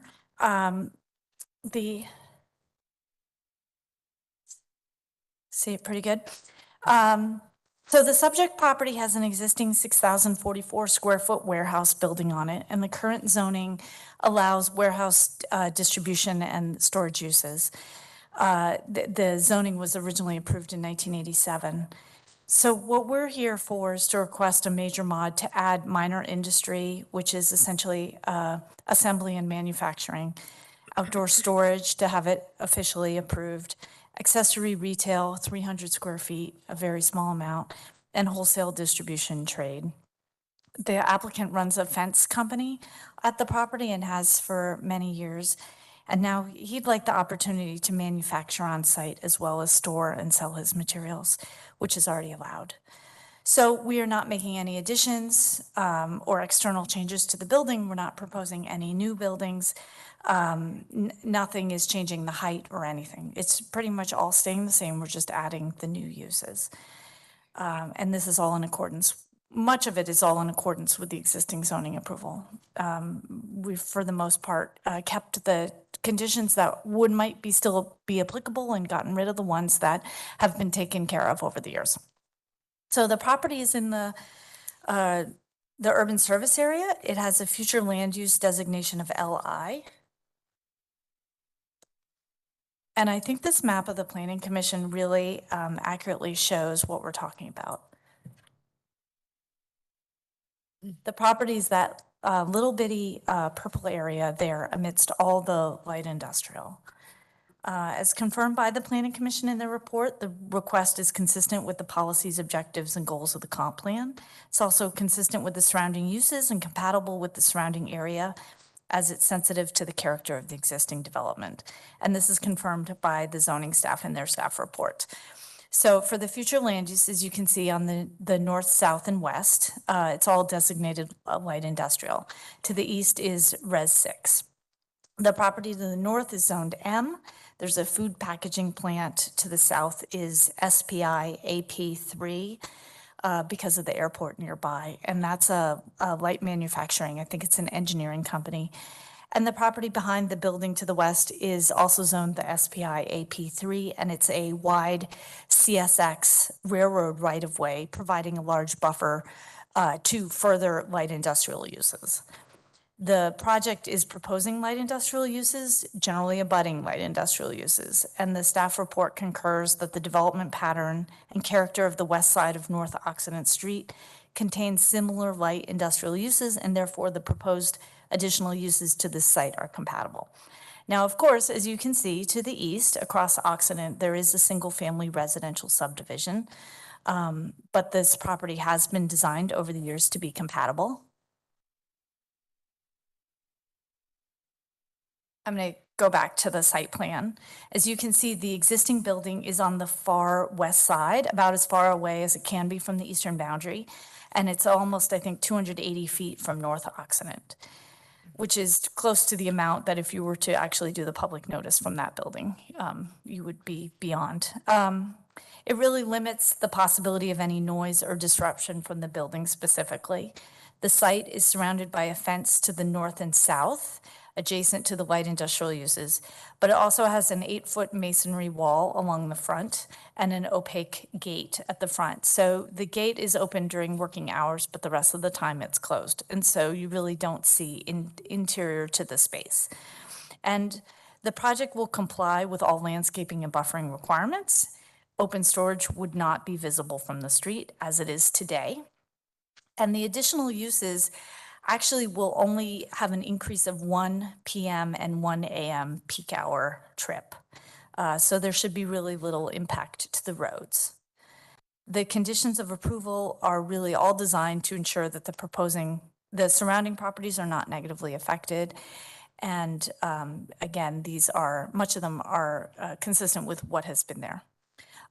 We would request one change to the setback conditions.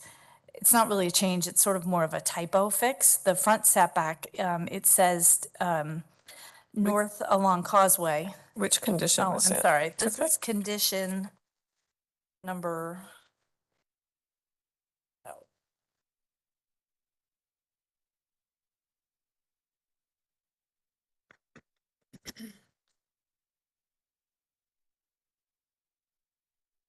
I'm sorry, it's in the first condition or number one or two. Condition number 2. Condition number 2 states that the front setback is the north along Causeway. It's actually the east along North Occident. And then the side It's set. been corrected in the revised. Terrific. Yeah, I didn't yeah. get that today when I got the report. Okay. So, and then the side setback is north-south, not east-west. So, great. Been corrected, yeah. Okay, perfect. Thank you, Brian. So we're also proposing 300 square feet of retail space. It's purely accessory to the principal uses. We confirmed with the Planning Commission that this would fall under warehouse showroom with retail sales, which is permitted by the comp plan in light industrial and therefore doesn't become subject to the commercial locational criteria that would otherwise. We have not gotten any calls or correspondence from any neighbors, and I didn't see any in the county file as well.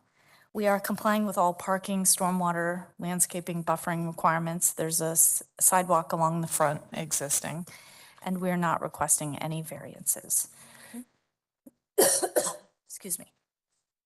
So as I stated, we're generating 50 or fewer total cumulative peak hour trips, and actually only 1 additional AM and 1 additional PM peak hour trip. Because Occident Road is a substandard road officially, we've requested 2 AVs, which have both been determined to be approvable. One allows the applicant not to have to comply with the driveway spacing requirements. The single ingress and egress, which is not moving and has been there for many years, does not meet the driveway spacing between the driveway to the north and the south. But of course, moving it would not make it work either because it doesn't meet either side. So fortunately, that has been deemed approvable. The other one allows us variance from the adopted roadway cross-section requirements, given the current geometry of North Occident, which is deemed to adequately serve the area. And again, that one has also been deemed approvable. Russell Ottenberg, certified planner with Plan Eng, is here to discuss this if you have any questions. And he can also answer any questions about the site plan. The applicant is also here. With a determination of consistency by the Planning Commission and determination by your zoning staff that the project is approvable, we would respectfully request your support today. Okay. Thank you. I don't have any questions for you. Thank you. Thank you. All right, Development Services. Tanya Chapela, Development Services. The applicant requests to allow a maximum of 6,044 square feet of warehouse, office, wholesale distribution, trade, minor industry, outdoor storage, and accessory retail uses.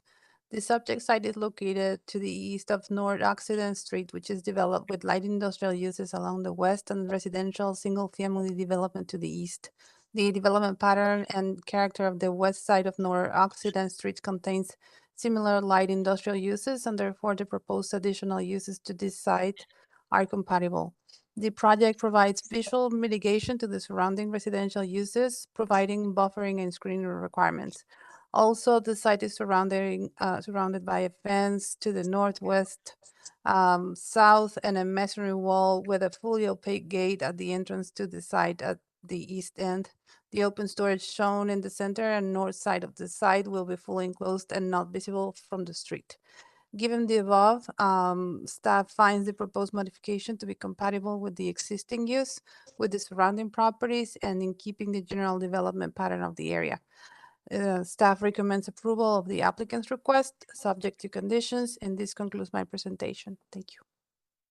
Thank you, Ms. Chapela. All right, Planning Commission. Unica Mills Planning Commission staff, the subject property is located within the light industrial future land use category, the urban service area, and the town and country community plan area. The application is consistent with Objective 8 and Policy 8.1 of the future land use element, as the proposed uses are typical of what's expected within the light industrial future land use category and stays within the maximum FAR that's allowed within that category as well. The project proposes light industrial uses that are compatible with the surrounding area. The proposed retail use is limited to 300 square feet. It is accessory to the principal manufacturing and warehouse uses of the site, as consistent with the light industrial future land use category. The proposed rezoning is also consistent with Objective 16, 16.1, 16.2, and 16.3. As North Occident Street is a collector roadway appropriate for higher density non-residential uses, as well as the request is compatible with the surrounding development pattern. The Town and Country Community Plan does not include any applicable policies or strategies that address this particular area. And based on those considerations, Planning Commission staff finds the proposed major modification consistent with the unincorporated Hillsborough County comprehensive plan subject to conditions proposed by Development Services Department. Thank you. All right, thank you, Ms. Mills. Is there anyone here or online who wishes to speak in support of this application? Do not hear anyone. Is there anyone here or online who wishes to speak in opposition to this application? Do not hear anyone. All right, Development Services, anything further? Nothing further. Okay. And applicant, anything further? Okay, nothing further. Thank you. Be sure and sign in with the clerk. I don't think I saw you do that. All right, that closes the hearing on major modification 22-1339. And I believe that's our last application this evening. So that concludes the zoning hearing master meeting this evening.